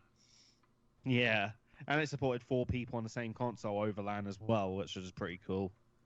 Yeah, we had 8v8 capture the flags and shit, Yeah, Halo 3 was an epic game for me. We used to have people around. I used to have people over, and we used to run through the co-op campaign on Legendary just so people could get the achievements. And even though I'd already done it like 3 times, I didn't care because I was having casual brag. Yeah, no, I was having. Well, the game was just a grind fest, wasn't it? It was just one person stayed back and everyone else went forward until all the enemies were dead, so everyone could respawn on them. But it was the most fun, and it weren't taking it too seriously. You were just having fun. You were gaming. But it was more about the experience than it was actually playing the game, which is what, obviously, I said Nintendo captures for me. So yeah, Halo 3 we did that every midnight release. See, the housemates I had at the time, we'd go line up, get Halo, and then we would stay up until the campaign was done, basically. Good times. Yeah. It's ironic It's ironic that we're starting to see some split screen on PC with like Rocket League, for instance, and it's fading more away from consoles. It's a weird transition. That used to be one of consoles. We were talking about consoles lacking unique selling points and becoming more and more like PCs the other day. I'm surprised this didn't come up. Yeah, that's true, actually. The death of couch. That was one of their unique selling points, and they don't have it anymore. Yeah, they don't. Yeah, so let's see. Unique selling points. They don't have couch multiplayer, plug and play, convenience. They don't have controllers as an exclusive thing because that's standardized on PC now. They don't have just insert and play. Yeah, true. Yeah, well, that's where I think games like Jackbox Party and everything come forward as well on PC, don't they? Jackbox Party Back is fun. They are incredible. Asymmetrical and you use your phone screens. It's exactly that, because literally anyone can jump into it. As long as you own a smart device, you can join in. You don't have to have any prior knowledge of how it works. As long as you know how to use a phone, you're fine. Yeah, or a tablet or a laptop. Exactly, anything with a web browser. Yeah, anything with sort of touchscreen capability, or none, I suppose, as well. Yeah, certain brands of coffee machine. Well, it was coffee machines and webcams, which supposedly brought the entire internet down on Friday. Oh, segue. Hey. Actually, that's not even on the topic list. You wanted it to be. Oh yeah, I did mention it. But yeah, the entire internet went down on Friday, and apparently it was the DDoS attack that used internet-connected devices where people are less likely to change the default username and password. So things like security cameras, coffee machines, baby monitors, that kind of crap. Yeah, it's a bit disturbing that people aren't changing the default passwords on security cameras. People are fucking lazy. And stupid. Yeah. In fact, did you see China's legal office putting out that warning about stop saying our stuff is at fault for this. Our stuff isn't at fault. The stupid users who don't change the default passwords are at fault. They're actually threatening legal action against organizations or parties that place the blame on the devices as opposed to the users. You can't blame them for that, really. They're just covering their own backs, aren't they? Yeah. I genuinely didn't mean for that to be a segue, though. Just ended up as one. Sometimes the best segues are the unintended ones. Yeah. But what is on the topic list? Fair use has come up again. We've got another person who heard a buzzword online, doesn't really understand what fair use is, and who is now in a challenge with a game company. Essentially, there's a guy let's playing a visual novel game. So, hey, the details are actually up. So the game is Osmafia. I think that's how it's pronounced. Yeah, and it's a visual novel game. It is a visual novel. So the YouTuber is Solon Scott. I don't know if it's his actual name or a pseudonym. So essentially, video got taken down on a copyright strike. Which is different to a copyright claim. This is a 3 strikes and you're out kind of deal. He's claiming fair use. He's claiming that it's transformative. Now, I did a very long article late last week. It's on my website, www.sjwebster.net. It's called Fan Art and Fair Use, and while it primarily focuses on fan art, actually the stuff that's in there about fair use and how it works and what is and isn't protected can be applied to a number of mediums, including video games and including streaming and Let's Plays. Plug. It's a bit of a plug, but it is relevant. I thought you were going to say, hey, but it is good. Sam does love a good plug. Yeah. So, bearing in mind... Pardon? I was just like, joke or jab? Jab. Yeah, remember about that, people. Put your comments in. Jokes or jabs? What do you think? In your case, a plug. In my case, a plug, yeah. That's not included in joke or jab, though, is it? People I have to fucking work with. So... In the article, I basically say, what does fair use cover? So you've got non-commercial research and private study, text and data mining for non-commercial research, criticism, review, and reporting current events, teaching, helping disabled people, time shifting, parody, caricature, or pastiche, permitted use of orphan works. So when people talk about transformative, they're usually lumping parody, caricature, and pastiche together. Now, talking over a video game is neither of those 3. If you want to see the definitions and the reasons why, then check out the article itself. As for transformative, that's commonly quoted in... Basically, if you get taken to court for fair use, particularly in the US, there are 4 things that they look at when making a judgment. So the purpose and character of the use, including whether the use is of a commercial nature or is for non-profit educational purposes. Now, in the expanded version of that, it mentions that something that's considered to be transformative is less likely to be looked down upon by the courts. And what someone's saying is that by taking a video game and adding their commentary, actually they're transforming it and changing what it is because people are there for them and what they're adding to it and not the actual game. That's a very subjective point which could be argued back and forth. Really, if you want to do that, then at the very least you should be going through the proper channels to get a license from the company. You've got the nature of the copyrighted work, whether the the work itself is intended to inspire or influence people, or whether it naturally lends itself to derivatives and being used in such a way. Now, this copyrighted work is a video game. It's a commercial entity. It's there to make money. It's not there to inspire creativity. So the fucker loses under that one. The amount and substantiality of the portion used and related to the copyrighted work as a whole. Well, if it's a Let's Play, you're showing the whole thing. So again, that's a lose for the Let's Player. And the effect of the use upon the potential market for or value of the copyrighted work. With this being a visual novel, especially where plot is key, it's the main thing you play for is to see what the branching paths and that are.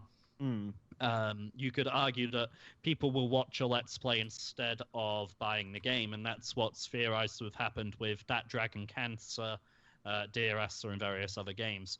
There is, of course, a counter-argument to say that if these Let's Players were not giving these games coverage, then people wouldn't know about them, and therefore it's free advertising and the game sales are actually increased as a result. What really works... So you've got two that are a toss-up depending on which judge you get. It could fall either way depending on what mood they're in and what their past experience is.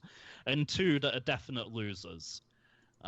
This guy, as far as I'm concerned, doesn't really have a leg to stand on, especially because of the amount and substantiality in proportion to the entire work, because it is the entire work he's showing.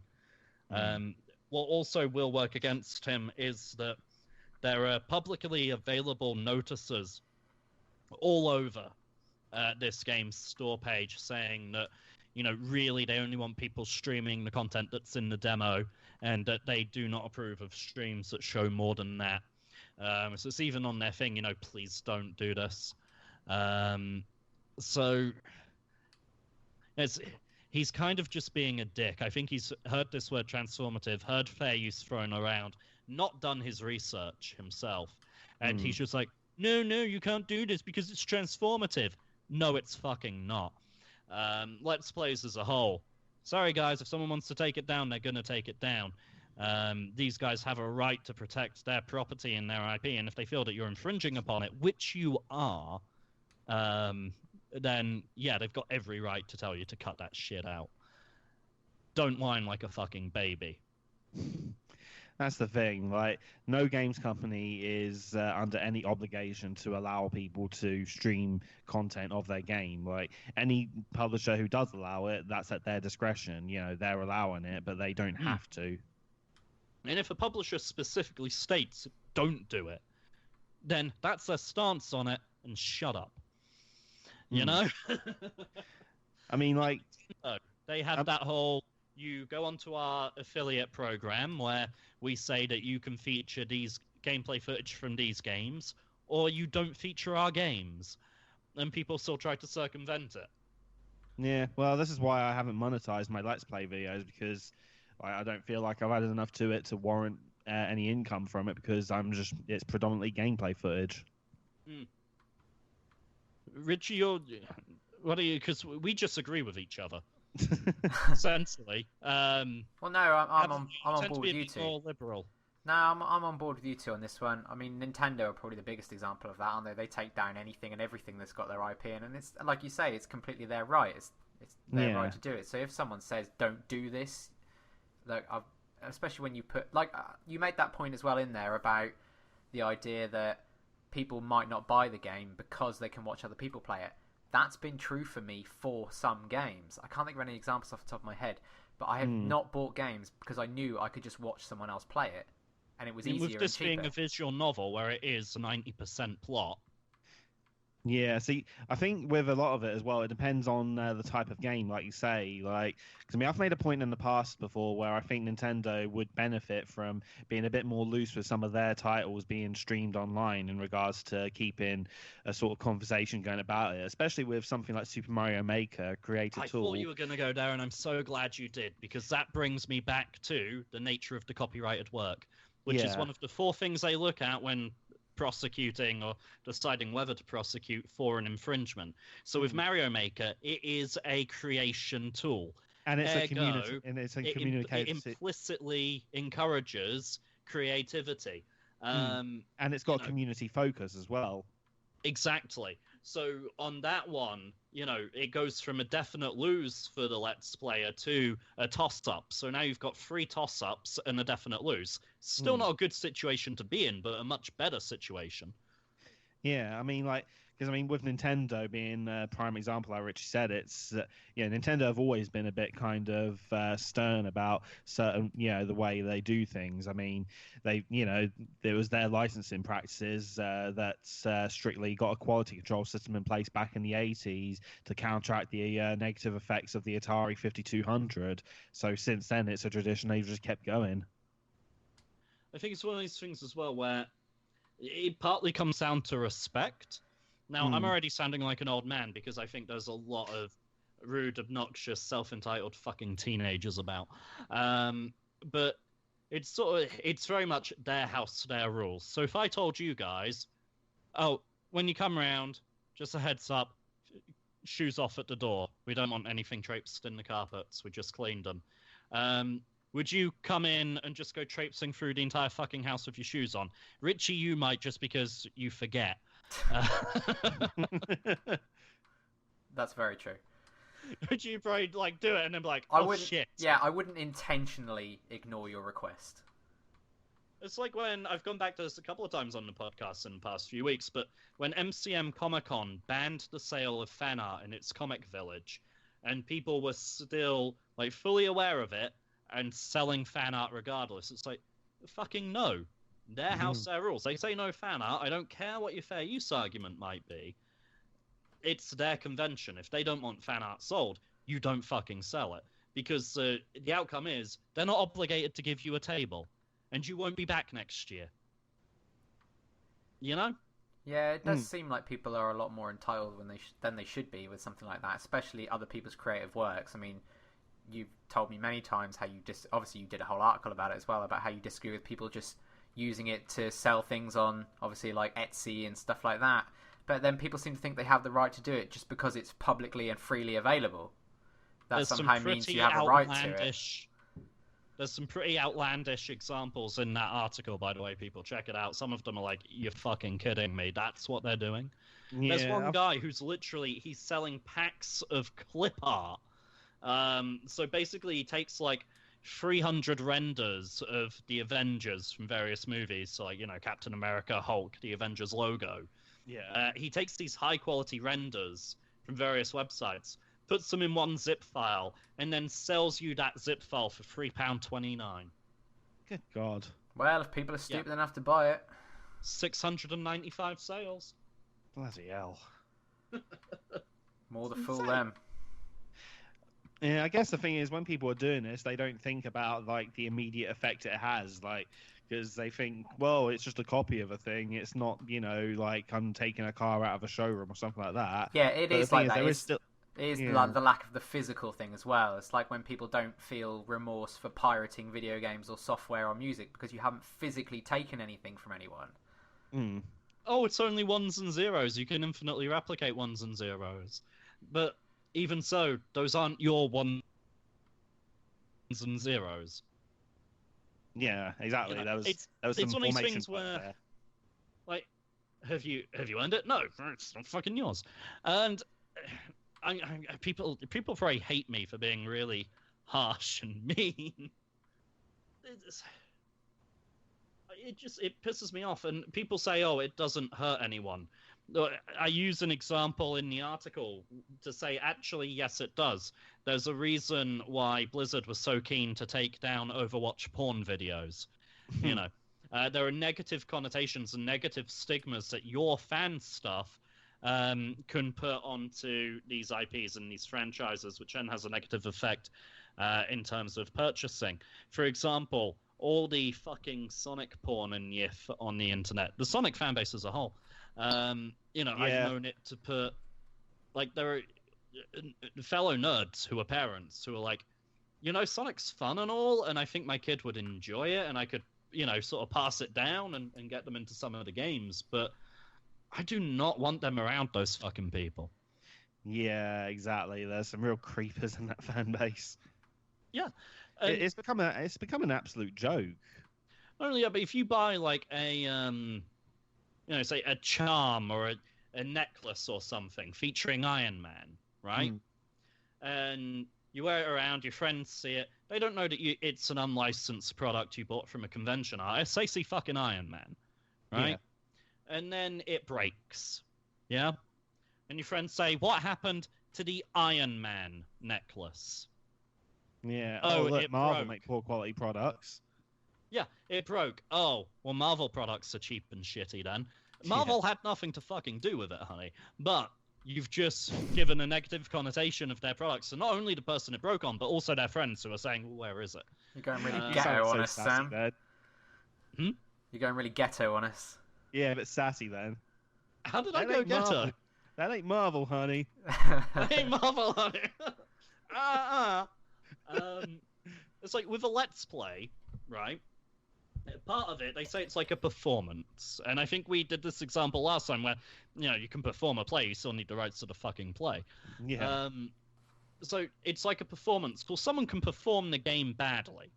Like, people can be masters at games, and people can be really shit at games. And if you're really shit at a game, well, what's the viewer seeing? Are they seeing that you are terrible? Or are they saying, ooh, does this game have input lag? Oh, is this game unfairly difficult? Is it the game or is it the player? And actually, you can put someone off a product through that. Yeah. Although the amount of bad games that have got on sales just because of angry video game nerd reviews over the years and stuff to that effect. Oh yeah, I was tempted to buy a $3.99 copy of Bubsy 3D at the weekend just to see if it was as bad as one says.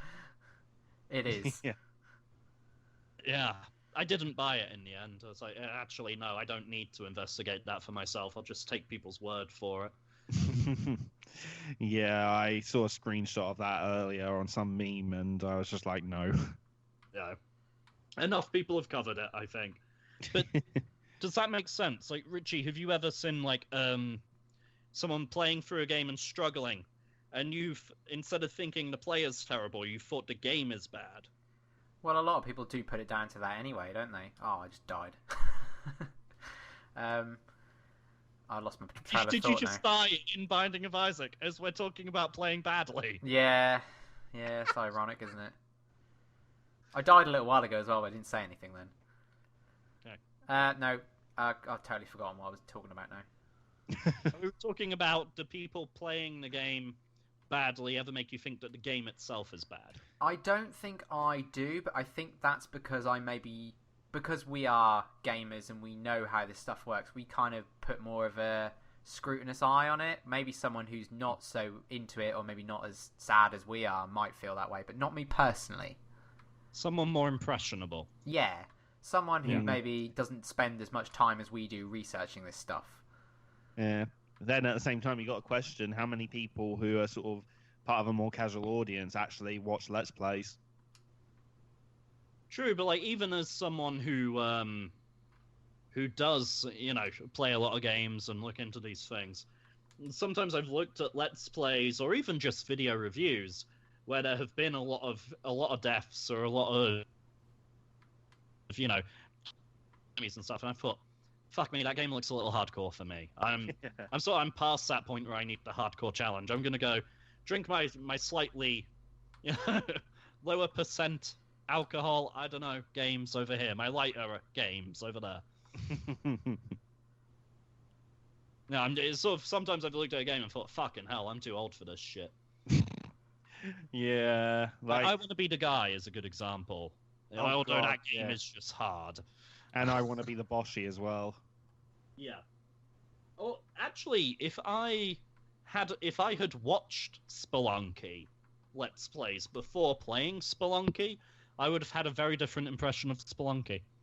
Oh, really? Spelunky's one of my favorite games, and when I watch people play it online, I'm like, oh fucking hell, how the fuck is that even humanly possible? No way, I wouldn't touch that with a barge pole.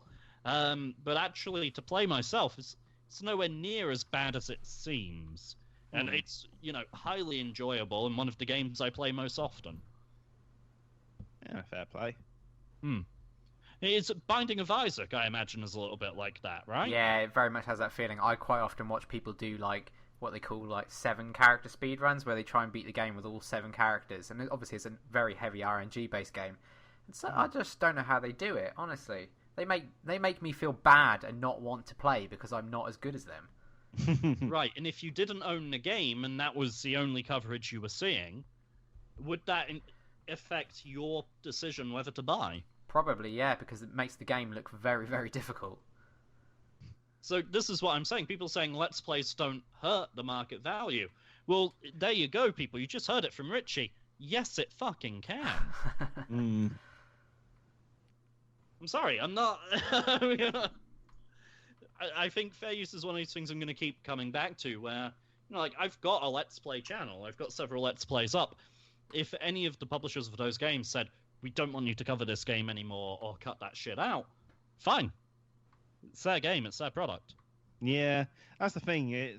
I mean, there's pros and cons to Let's Plays, and they can, you know, publishers and the games sales can benefit, and they can also be detrimented at the same time. But at the end of the day, Minecraft hugely benefited, but then Well, Minecraft is again mostly a creation tool. Yeah, exactly, and that's why I've made the argument for Super Mario Maker would benefit from that as well. But we'll never know. But then it's up to Nintendo as to how they want their product represented. Right, exactly, and it's not up to the internet. Try telling them that. Yeah. Well, what I'm hoping is with the Zoe Berger lawsuit that's going through, and then, you know, if this goes further as well, I just want a couple of precedents to get set. I want a couple of people to get stung really nastily and be made an example of, to make everyone else turn around and go, oh shit, maybe we should think about this. Exactly. Because at the moment, they're like, what they're seeing is everyone's doing it and everyone's getting away with it, and everyone's quoting this fair use thing, so it must be fine. Yeah, people just need to be more informed about this kind of stuff. But they're too lazy to do their own fucking research. Yeah, well, that's the thing. I think one thing that would help is if there was just more sort of easily attainable information for people that are this lazy. You'd like some of that easily attainable information about fair use and what you can and can't do and what may or may not get you in trouble. www.sjwebster.net, the article titled Fan Art and Fair Use. Although it is titled Fan Art, most of the lessons are applicable to other mediums as well. Such a plug. Yeah, it is, but it's relevant, so I'm going for it. So, Terry, right. You currently have, I think, 3 separate videos loaded of comments and questions. Reason being is that we did last week's podcast, and the day after the Switch got revealed, so we did an emergency podcast with Sean, Fateful Coma. And then we did a Sonic Advance Let's Race because we got over 100 Twitter followers, so we the event. Congratulations again to Captain Social Media. In fact, let's see how many followers we got at the moment. 163. Fucking hell, right. Well, 150 will be what we celebrate on the Sonic Advance 2 race tomorrow. Cool. Which Richie will be attending. Allegedly. So where are you starting? Okay, I'll start with the British Gaming Podcast number 37 comments. I'll just go in the order of when they're uploaded. Okay. Let's see. So start with some comments first. Lupicillo's first comment is, I think it's been established pretty much unequivocally since the 90s, in fact, that better hardware does not equate to better graphics or better games. Ingenuity, creativity, and talent always trump hardware every single time. And he used an example of comparing Assassin's Creed 2 with Tiny Toon Adventures. I get the point, but I think we're mixing up graphics and aesthetics here. I think probably a good example would be, can't remember which gaming show it was, but it was during the height of Nintendo versus Sega. And basically you had, in one room was Super Mario World, and in the next room was Sonic the Hedgehog. Okay? And there was a journalist said to the guy, one of the PR guys for Sega, oh, the Super Nintendo can display X amount of colors. The Mega Drive can only display X amount of colors. What do you have to say to that? and he just went, look at the gameplay of Super Mario World running. Look at the gameplay of Sonic running right next to it. You tell me which one's more colorful. Yeah. No, that's exactly what he's getting at. It's how you use it. And I've actually advocated a number of times that restrictive environments actually help creativity because you have to think of unexpected ways to solve problems, and it gets you in the right mindset for that. And that's when things truly become impressive. I think there's a tendency to become complacent in this world where we can pretty much do whatever the fuck we want with the hardware. Yeah, I think one of the things as well is that I mean, with a lot of generations, the more powerful hardware has often been more difficult to develop for. We saw that with the Saturn. We saw that with the PlayStation 3. But I mean, the Saturn. Yeah. Whereas this generation, all of the hardware is relatively easy to develop for. The PlayStation 4 and Xbox One are literally using the same architecture as gaming PCs, so porting has never been easier. Because I think Lupiso might be responding to something I was saying previously about how the Switch is going to have to compete with the PS4 Pro and Xbox Scorpio that are going to be boasting 4K. The thing is, part of what makes me still stand by that is the fact that at the moment the PS4 is completely leading the console war at the moment, and the fact is, like, the older consoles that have done better and gotten more support because of the fact that they're selling more, even though they've been weaker, it's because they've gotten that initial support previously that they've been able to just kind of have a standard set there. So, like, we didn't see essentially the PlayStation 4 has got one hell of a head start. Exactly. So, like, the PS1, it was the least powerful of that generation, but it had the biggest head start, and it just kept up the momentum going. And then PS2 just sold on brand label alone. But both those two Saturn was before PlayStation 1. Yeah, true. Yeah. Well, the thing is, though, at the same time, it was completely with the Saturn, which had better hardware. Tonight. Yeah. But it had more complex hardware, so it was harder to develop for. PlayStation 1 was a lot easier for developers to use, so they were able to get more out of it, despite the fact it was weaker hardware than both of its competitors. True. Obviously, Saturn came up, so Richie, you must have something to say. Well, I agree with him from my perspective, but I think that the general public probably care less about the overall architecture and everything we've discussed, and probably more about graphics, to be perfectly honest. Because I have some friends, some good friends. You have some friends? Yeah, believe it or not. I have one friend in particular that I'm referring to in this instance, and he has an Xbox One. He's more than hyped for the new Call of Duty game. He's one of those sort of gamers. He's not super hardcore. Like, you won't ever catch him playing an RPG. He likes his first-person shooters. When we talk about games, he talks about how nice the games look. He never talks about the gameplay or anything like that. He only ever talks about how good they look now. And I think that's probably the consensus for a lot of people. So I do get where Lupisillo's coming from, but I don't think everyone feels that way. Yeah, I mean, with the Switch as well, I mean, the games are probably going to look nicer aesthetically, like from Mario and Zelda and that kind of stuff, compared to, say, some of the more brown-grey shooters. The shooters are the things that sell, and I do still have concerns about the Switch being able to keep up to the level of the PS4 or the Xbox One. Nintendo do a different kind of pretty. Yeah. It's not marketable, that's the problem. It's marketable, just to an entirely different audience. Yeah, to a more niche audience. No, not even necessarily that. I would argue towards a younger audience. And to be fair, I mean, lots of people have fucking kids, you know? Yeah, but lots of people's kids have Xboxes and PlayStations already. Exactly, yeah. I would say lots of people's teenagers have that, because what what me and my other half struggle with quite a bit, actually, is we would love to really properly introduce our daughter to gaming.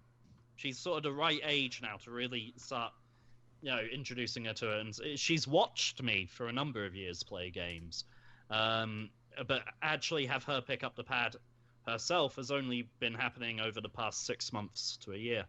And even then, like a lot of the times the games I get her playing, are like Sonic, and Sonic 1 and 2.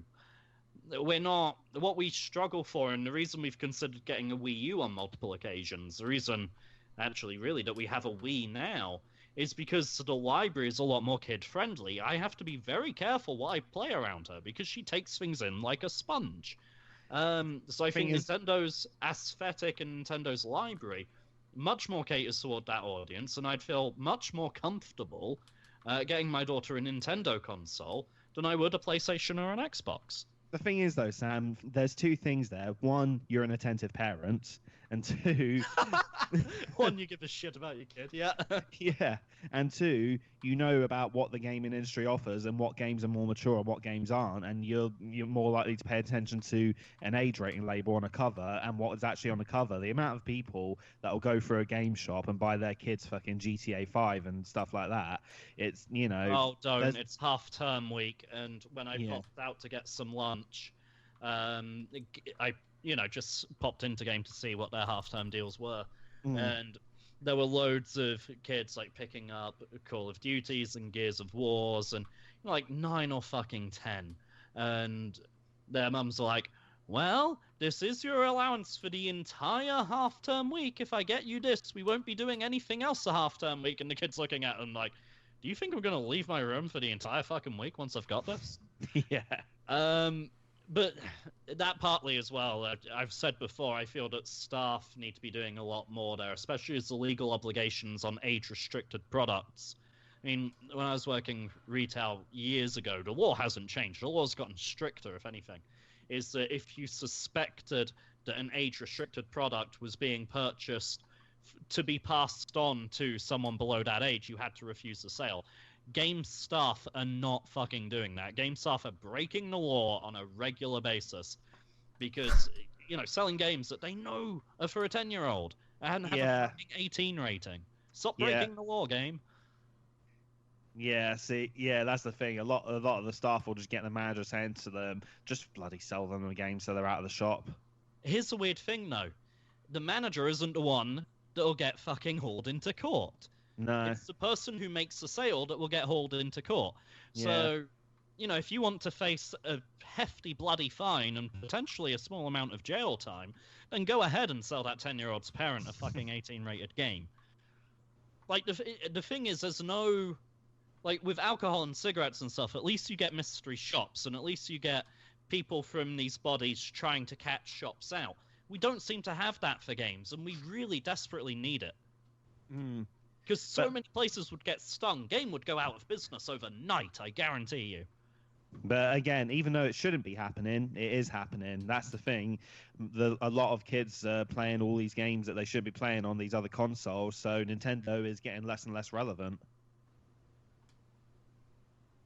I think there's an audience there if they make the push for it. I think, and not only that, but even some of us older gamers, like, I really fucking miss colorful games. I miss color. I like the look of that unannounced Mario. I like the look. Zelda looks fucking gorgeous. It's like a living watercolor painting. I want to dive in it. Yeah. Well, hey, I went for a Wii U over a PS4, and but then again, I'm very much an enthusiast for this hobby. I'm not someone who's part of the casual audience, so I'm one of the exceptions, I guess. Yeah, it's not the rule. Yeah, that's the problem. And like with this Switch being out, it's going to have all of the components inside a little tablet, which means that they can't be that complex in regards to what they can actually do and how well they can actually perform. Otherwise, they'll just be overheating all the time. And on top of that, they've got to think what the battery life is like. Exactly. There's the battery life as well as rendering for that 720p screen as well, and also powering those controllers. Actually, no, they'll have their own standalone batteries, so they just hook on. Not to mention, if you have that thing docked to go to your TV, is it permanently charging when it's docked? Because if it's charging all the time while it's docked, you're going to kill that battery. Oh, and I think more modern batteries are actually better at like regulating the surge now after years of batteries being iffy with that. I know, my PlayStation Vita battery is a piece of shit, but my 3DS battery, fuck me, I can leave the 3DS alone for 3 months at a time. pick it back up again, and the bastard will still have 4 bars. Yeah, 3DS is bloody good for that. Yeah, so, I mean, Nintendo to Nintendo, their batteries are good. Yeah, but the thing is, historically speaking. But then at the same time, the 3DS is vastly underpowered compared to the Vita. In fact, even the PSP outperforms the 3DS. Well, the original 3DS anyway. So, but then that's what's helped them have that good battery life. And that's what they've prioritized.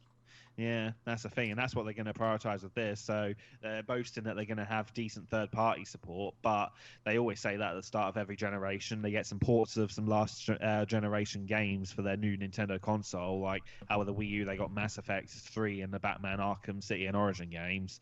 But then after a while, when it comes to the new stuff, like for the PS4 and Xbox One, Wii U didn't get much of a look in. So, Lupasillo, do you see what you did with one comment? How many more of these have we got? That's the thing. If the hardware can't compete with the competitors, then third-party developers aren't going to want to develop for it. It's just that simple. Well, yeah, because oftentimes they have to start looking at making 2 versions of the same game, and that's just not cost-effective. Exactly. But I don't know. And on top of that as well, like I'm looking at it, it uses an NVIDIA Tegra chip. Last console I remember using that was the Ouya. Yeah, I think you mentioned last time. Yeah. What else have we got? Because I'm just conscious this is a lot, and we've gone way off from the original question. Okay, if Zoe Berger can be a Biscrini streamer, why can't Helsing 920 be a Speedo streamer? I'm not sure who Helsing 920 is, if I'm honest. No, me either. Helsing 920 is a guy called Emma Prevost and a friend of mine. Oh, him. Yeah. Emma can be whatever he wants to be. Yeah. Oh. All power to him. Speaking of, a shout out to Emma, actually. He's been in the hospital the past week, so speedy recovery.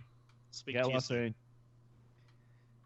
Next comment. Manga Minx was on the Hate Bit podcast for several episodes, Sam. Oh, was she? I must have missed those ones. Either that or my memory. I mean, how long has it been since there was a new Hate Bit podcast? Yeah, I do vaguely remember hearing about her.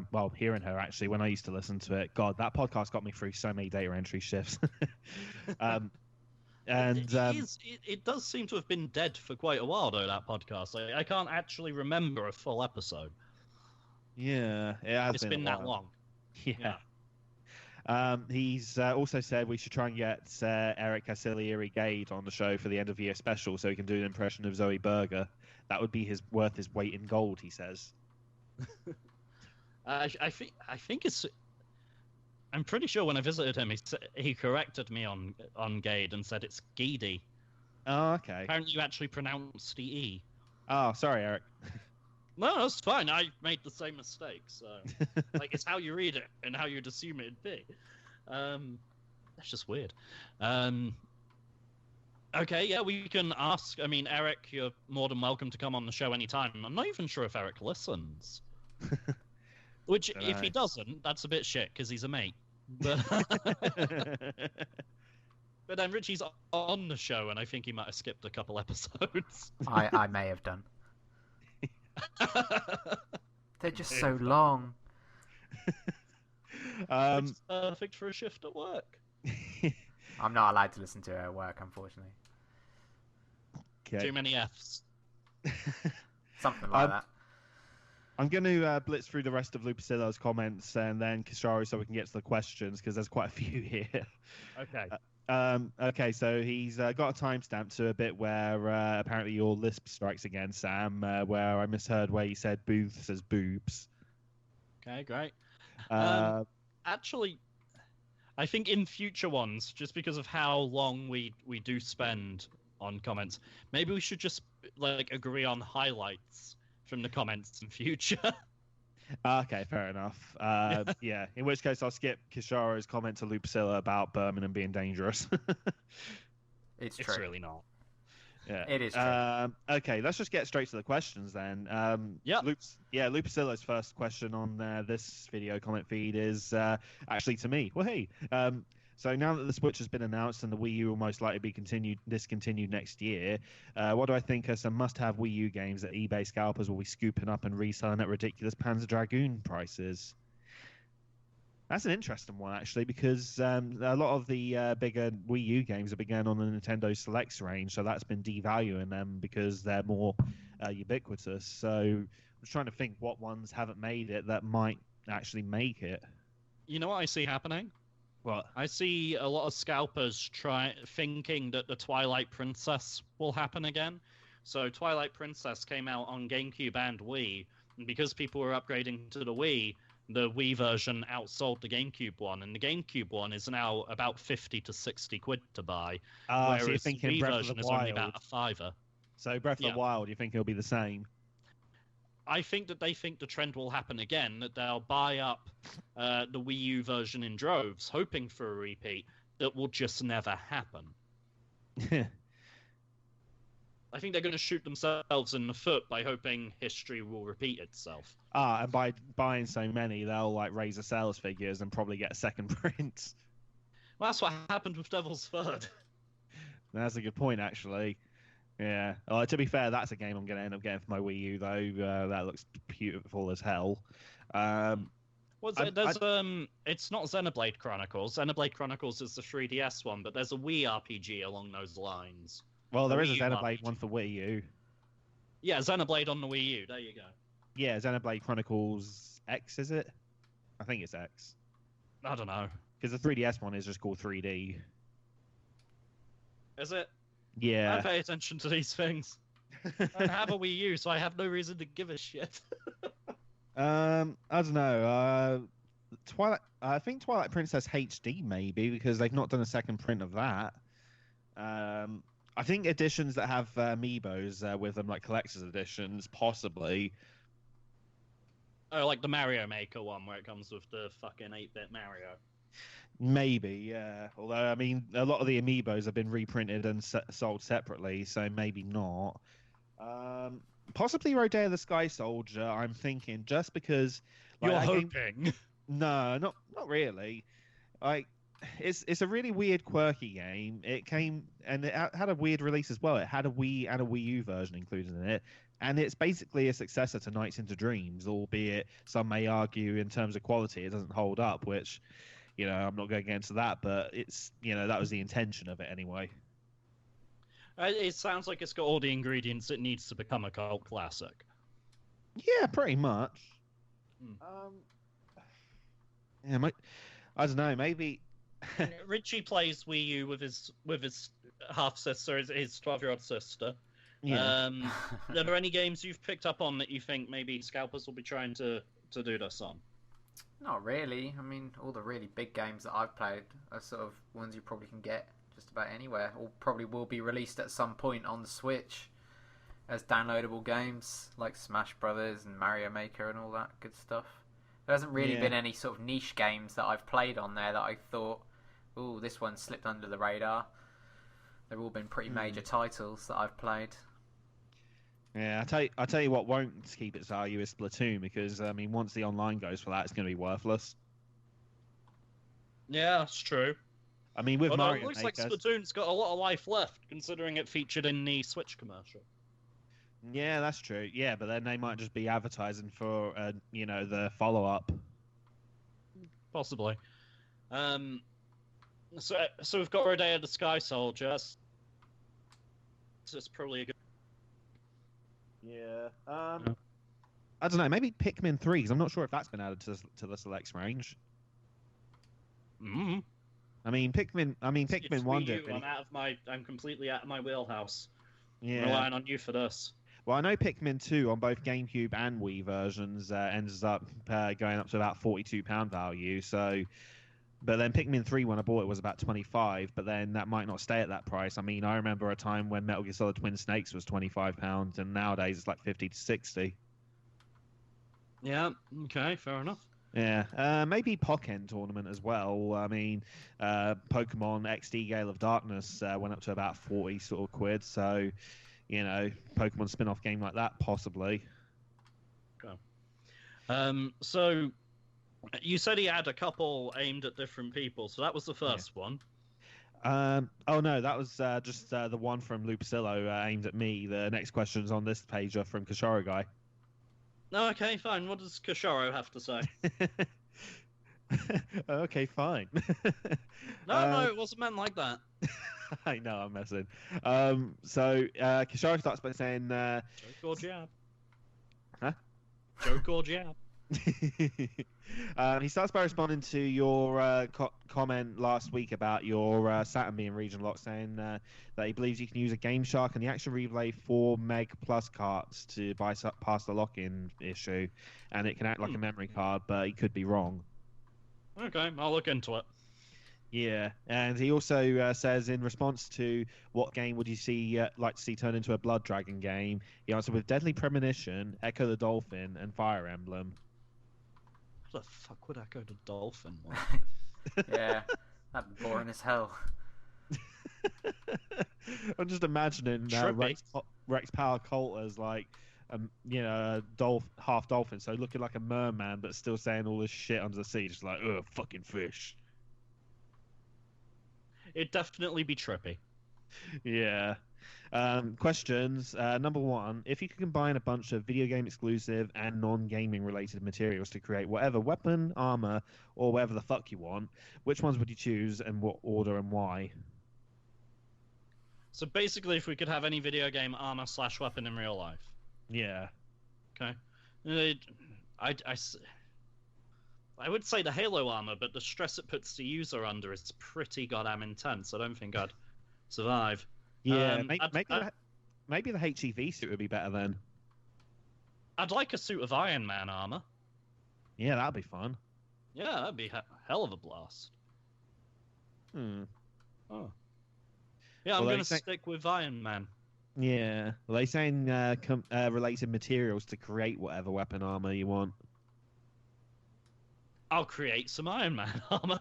Fair enough. I'm going to go Dead or Alive bikini. With or without the physics? I'll leave that to your imagination. Good luck sleeping tonight. Physics. And this is why we wanted Richie back. That's right here. Damn it, my answer's lame now. I was just going to say HEV suit. Fair enough. Moving on. If a scientist can use it well. True. Well, I'm sure Richie will use his bikini powers well. Yeah. All right.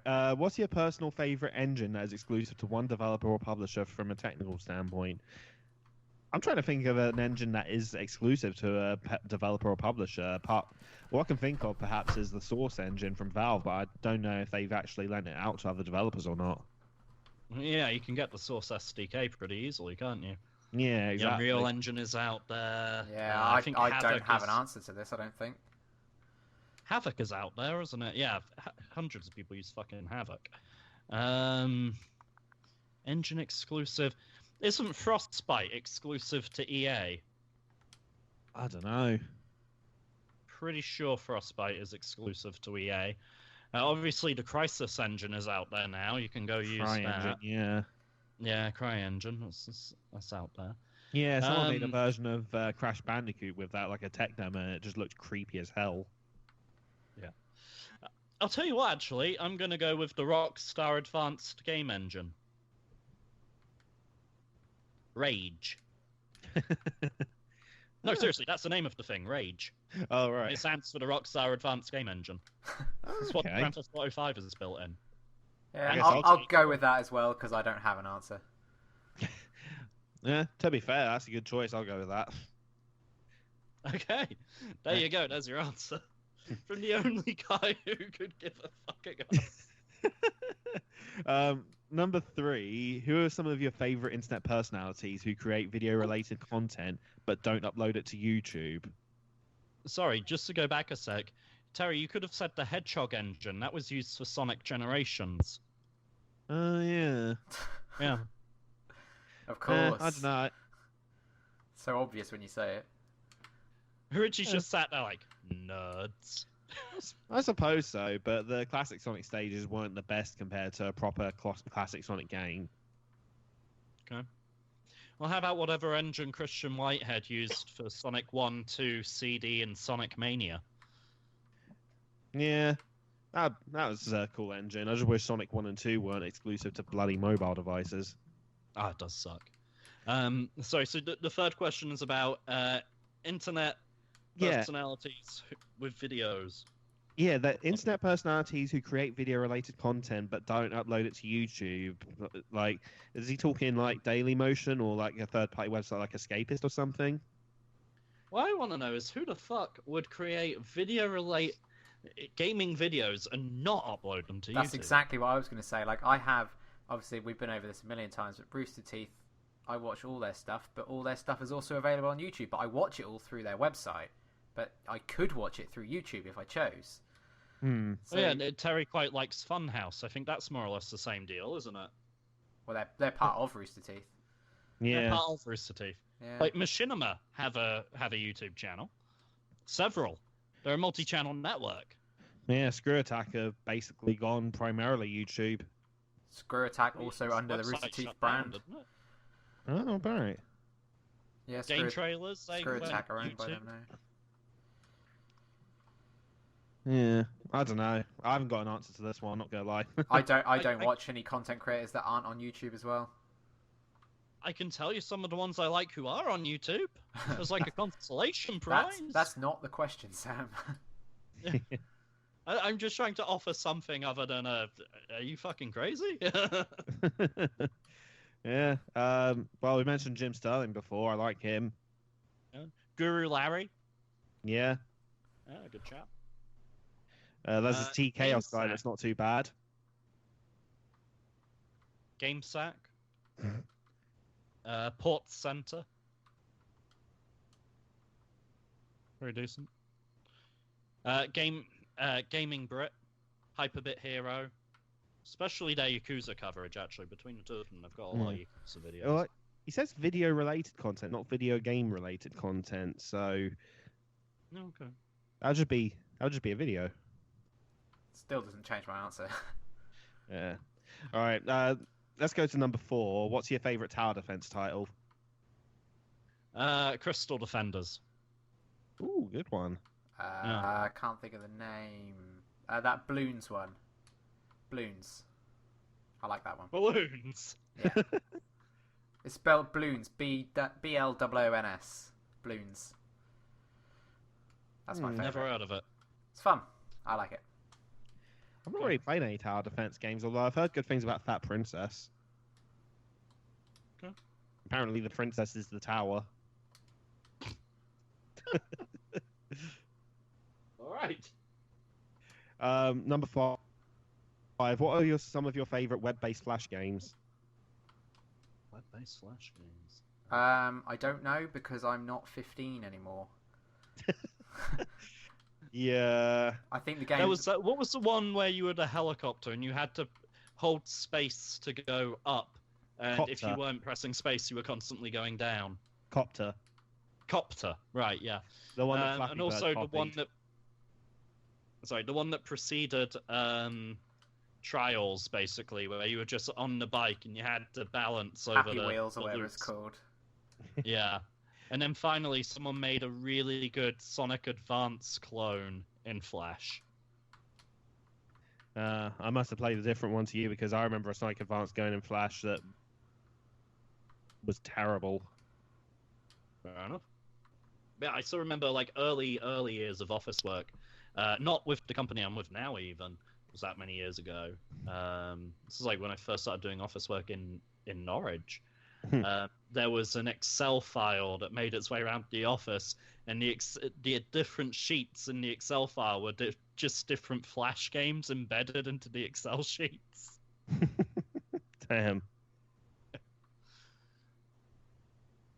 Yeah. Oh, and there was that. What was the one we played around Pete's, where it was like me, you, Pete, and Alex all hunched around a laptop screen, and it was this stupid make the girl orgasm game, and we were all arguing about it. I think it was called Orgasm Girl. Yeah. Great, let's tell the internet about that one. It was immature fun. Yeah, but thinking back we were on debating tactics. Thing is, I didn't pick up on it at the time, but the premise of that game is really fucked up. Yeah. Yeah, just a bit. All right, someone else answer so people can get that out of their minds. Yeah. I remember this one where you, had this penguin falling off a cliff and then a Yeti waiting with a bat and you had to click at the right time to bat it far enough. Oh, yes, and there were like bombs and stuff along the route that it could bounce off of to get extra distance. Yeah. Yeah, that was great. What's that called? I don't know. I think there are many variants of it as well. Like somewhere you're in a snowy land, somewhere you were like in a sunny kind of island. I remember a desert one. Yeah. Yeah. Richie, you got any idea? The Flash game I probably played most when I was younger was the N game, which I think you can get on Steam now as well. That started life as a Flash game. That was where you play as a little man called N, and you had to get from start to finish. It was like a point-to-point type platformer. It was good fun. We used to play it in lessons when we should have been working. I remember Meat Boy as a Flash game as well. Yeah, there was Meat Boy before it became Super Meat Boy. Was a Flash game. Yeah, that wasn't bad. Yeah. Right. On the Nintendo Switch special podcast video, we didn't actually get any questions on that, but Norton Mugen mentioned that the Switch reveal did something the Wii U reveal didn't, and that's actually tell us what it is. Couldn't agree more with that. Yeah, true. We got a very clear message. Yeah, a very clear hook. Yeah, whereas the Wii U, it's just like, hey, here's this controller, and everyone was like, what, is it a new controller for the Wii that's still here? Yeah, but naming it the Wii U didn't help either. No, it really didn't. It's like imagine if they just revealed the Super Nintendo's controller and said this is Super Nintendo, and people just thought it was a new controller. Yeah, no, I can see that happening. So we have a Twitter question. We do, in fact. That'll be the last question as well, because the race didn't get any questions. We did get some suggestions of potential games, which I'll talk to you guys about after. Okay, cool. Yeah, I'm up for that. Yeah. So this comes from... he's changed his name for Halloween. Skeletal Handy CT. So at Super Andy T83 on Twitter. So he put, what games would Nintendo need to confirm for the Switch launch for you to pre-order today? Just as a note to people, if you send us your questions with the hashtag British Gaming Podcast on Twitter, then we will pick them up from there as well. We are not picky. So,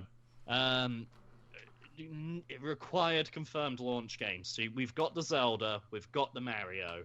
Well, Mario's not confirmed. It's all but confirmed. Well, not they really. wouldn't bother showing it in the trailer otherwise. Well, it wouldn't be the first time that there's been gameplay footage of a game for a console that's about to launch, but the game didn't launch with it. That's actually quite a common thing. Okay. You know what I'd really like to see that would probably make me want to buy one? What? A fucking Shinobi reboot. Huh. Especially if it was styled after Shadow Dancer. Well, I mean, there have been some Shinobi games over the years on PS2 and 3DS. Oh, Shinobi PS2. It was awful. I think 3DS might have been a port of the PS2 version, but I'm not sure. I'm talking like Revenge of Shinobi. Yeah. That'd be kind of cool. Nintendo do work with Sega, like, often enough that, like, them sort of working out a publishing deal would probably be reasonable. Sonic R2. Sonic R2. I'm going to go a different route and say Super Mario Galaxy 3. Okay. Because I love Dynamite those games. Pop 3. AKA Die Hard Arcade 3. Still need to play the second one. It's on my to-do list. See, for me, I can't see there being anything that would get me to buy it on launch because, like, there may be 5 good titles at launch, but what if they're the only 5 good titles it'll ever get? What if it was like, it came with a peripheral and it was called Blowjob 5000, so you could on-demand blowjobs? Charming. Obviously, the peripheral would also need a sanitation kit. Yeah, see, that's the thing. I wouldn't want to have a gaming device that I'd have to clean intermittently, like, for that. True. Like, you know. Well, maybe it could have like an internal cylinder or capsule that you just sort of remove and replace. What is it with you bringing everything back to porn this evening? Someone's obviously frustrated. Tearing labels off beer bottles. Good God.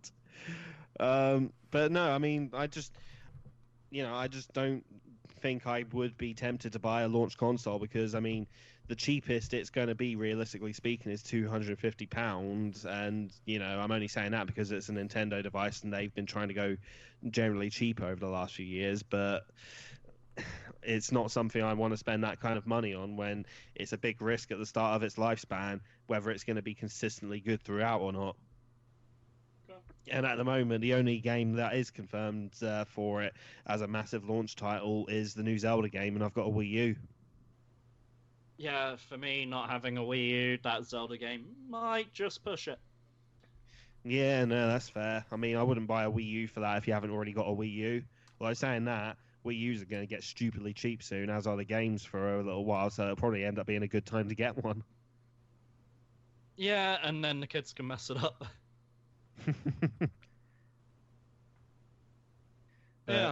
Yeah, no, realistically, there's nothing that can really pull me over to get on launch. Not even if it, had like everything I can imagine, really, I guess. Okay. And I don't see Nintendo realistically adhering to like what everyone wants. I mean, how long has it been since we've had a new real Metroid? I'm not talking Metroid Other M or Federation Force, but an actual one. Well, it's been 10 years since Prime 3, hasn't it? Yeah, exactly. And even That's Prime 3 was a letdown for people. I mean, the last time we had a 2D one as well was Fusion, and that was about 2001, I think. Well, unless you count Zero Mission, but that was a remake. And what was that, 2003? About that, yeah. And it added new content. There's a whole new level. Yeah, and other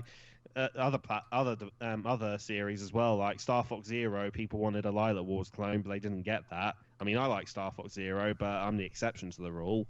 A lot of people tell me it is basically Star Fox again. So you got Star Fox. People see Star Fox 64 or Lylat Wars as sort of a pseudo remake / reboot of that game. And then apparently a lot of people see Star Fox Zero as another sort of reboot, remake, retelling of the same story again, with a lot of the same planets and stuff. But people just can't be satisfied because, for fuck's sake, that's what people are fucking asking for.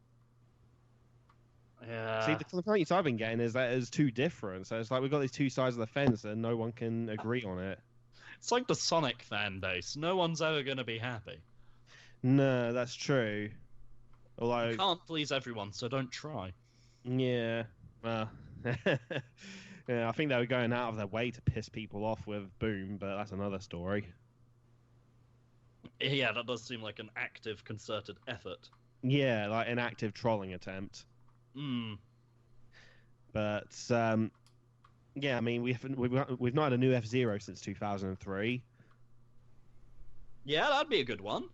Yeah, that would be a good one. I mean, the fact that so bad that Shin and Multimedia stepped in and made Fast Racing Neo. Yeah, and just went, well, if Nintendo doesn't want your money, we'll take it. Yeah, exactly. Yeah. I really think they need to get Sega to release Sonic Mania and whatever Project Sonic is on that as well. I would like a good exclusive ukulele type game. Oh yeah, that would be good. That'd sell me. Obviously, ukulele is already a thing. Yeah. But I'm always up for more of those sort of 3D platformer collectathons. Can't have too many of them. Yeah, another Hyrule Warriors would be another one. Yeah, that could do it. Hell, even just bring Hyrule Warriors over. I didn't like they keep doing with these. Because I missed out on the Wii U's library. Actually, I'd be quite open to, on the PS4, they keep doing fucking collections of all the PS3 exclusives. Yeah, which the people who didn't have PS3s. Which you keep saying, oh, who is this for? Like, yeah, what's the point? Yeah, well, that would be the point. Yeah. I think I've previously said, actually, no, I get who these are for. These are for people like Richie. Hi, Richie. Hello. So yeah, this is where I am. Yeah. All right. Well, I think that wraps up all that question. Unless there's anything you want to add, Richie, to that one? No. It's all good. I think you covered it quite nicely. I'm happy with Mario Galaxy. Okay. So that does then bring us to the end of the show. Thank you very much for joining us. Of course, there are shout-outs from us. So I already gave a shout-out to Emma, but just for the sake of repeating it, get better soon. You guys got any shout-outs or anyone you want to say hello to? Yeah, I'd like to say hello to Sam and Terry. If you're listening. Hi, Richie. You're a funny fucker, aren't you? So, for Richie, I'm sure listeners are going to be... Jab or lab? I can't remember what it was. What? Joke or jab? Joke or jab, right. Okay, yeah. I'm sure listeners will want to know as well, like, is this a one-off, or should they expect you to return again? It's a one-off today, if that's what you mean. Yep. But, yes, another day, another time, I will certainly be back, of course. Hey. But just don't expect him every show. Nope, not every show, but I'll certainly fit in as many as I can. You can count on me. Well, you can't, but no, we can't. I'll say that anyway. How long have I known you now? Like 23, 24 years? Yeah, 42 I've never years. been able to rely on you. No, nor has anyone. Don't worry, you're not alone in that. I don't single you out. Oh no, it's fair treatment. Yeah, everyone gets the same level of treatment. Yeah, everyone gets the same level of disrespect. Don't worry. Yeah, fine. Oh dear. Right. So, thank you very much for listening to this extended special edition of the British Gaming Podcast. We will catch you all next time. Bye. Toodles.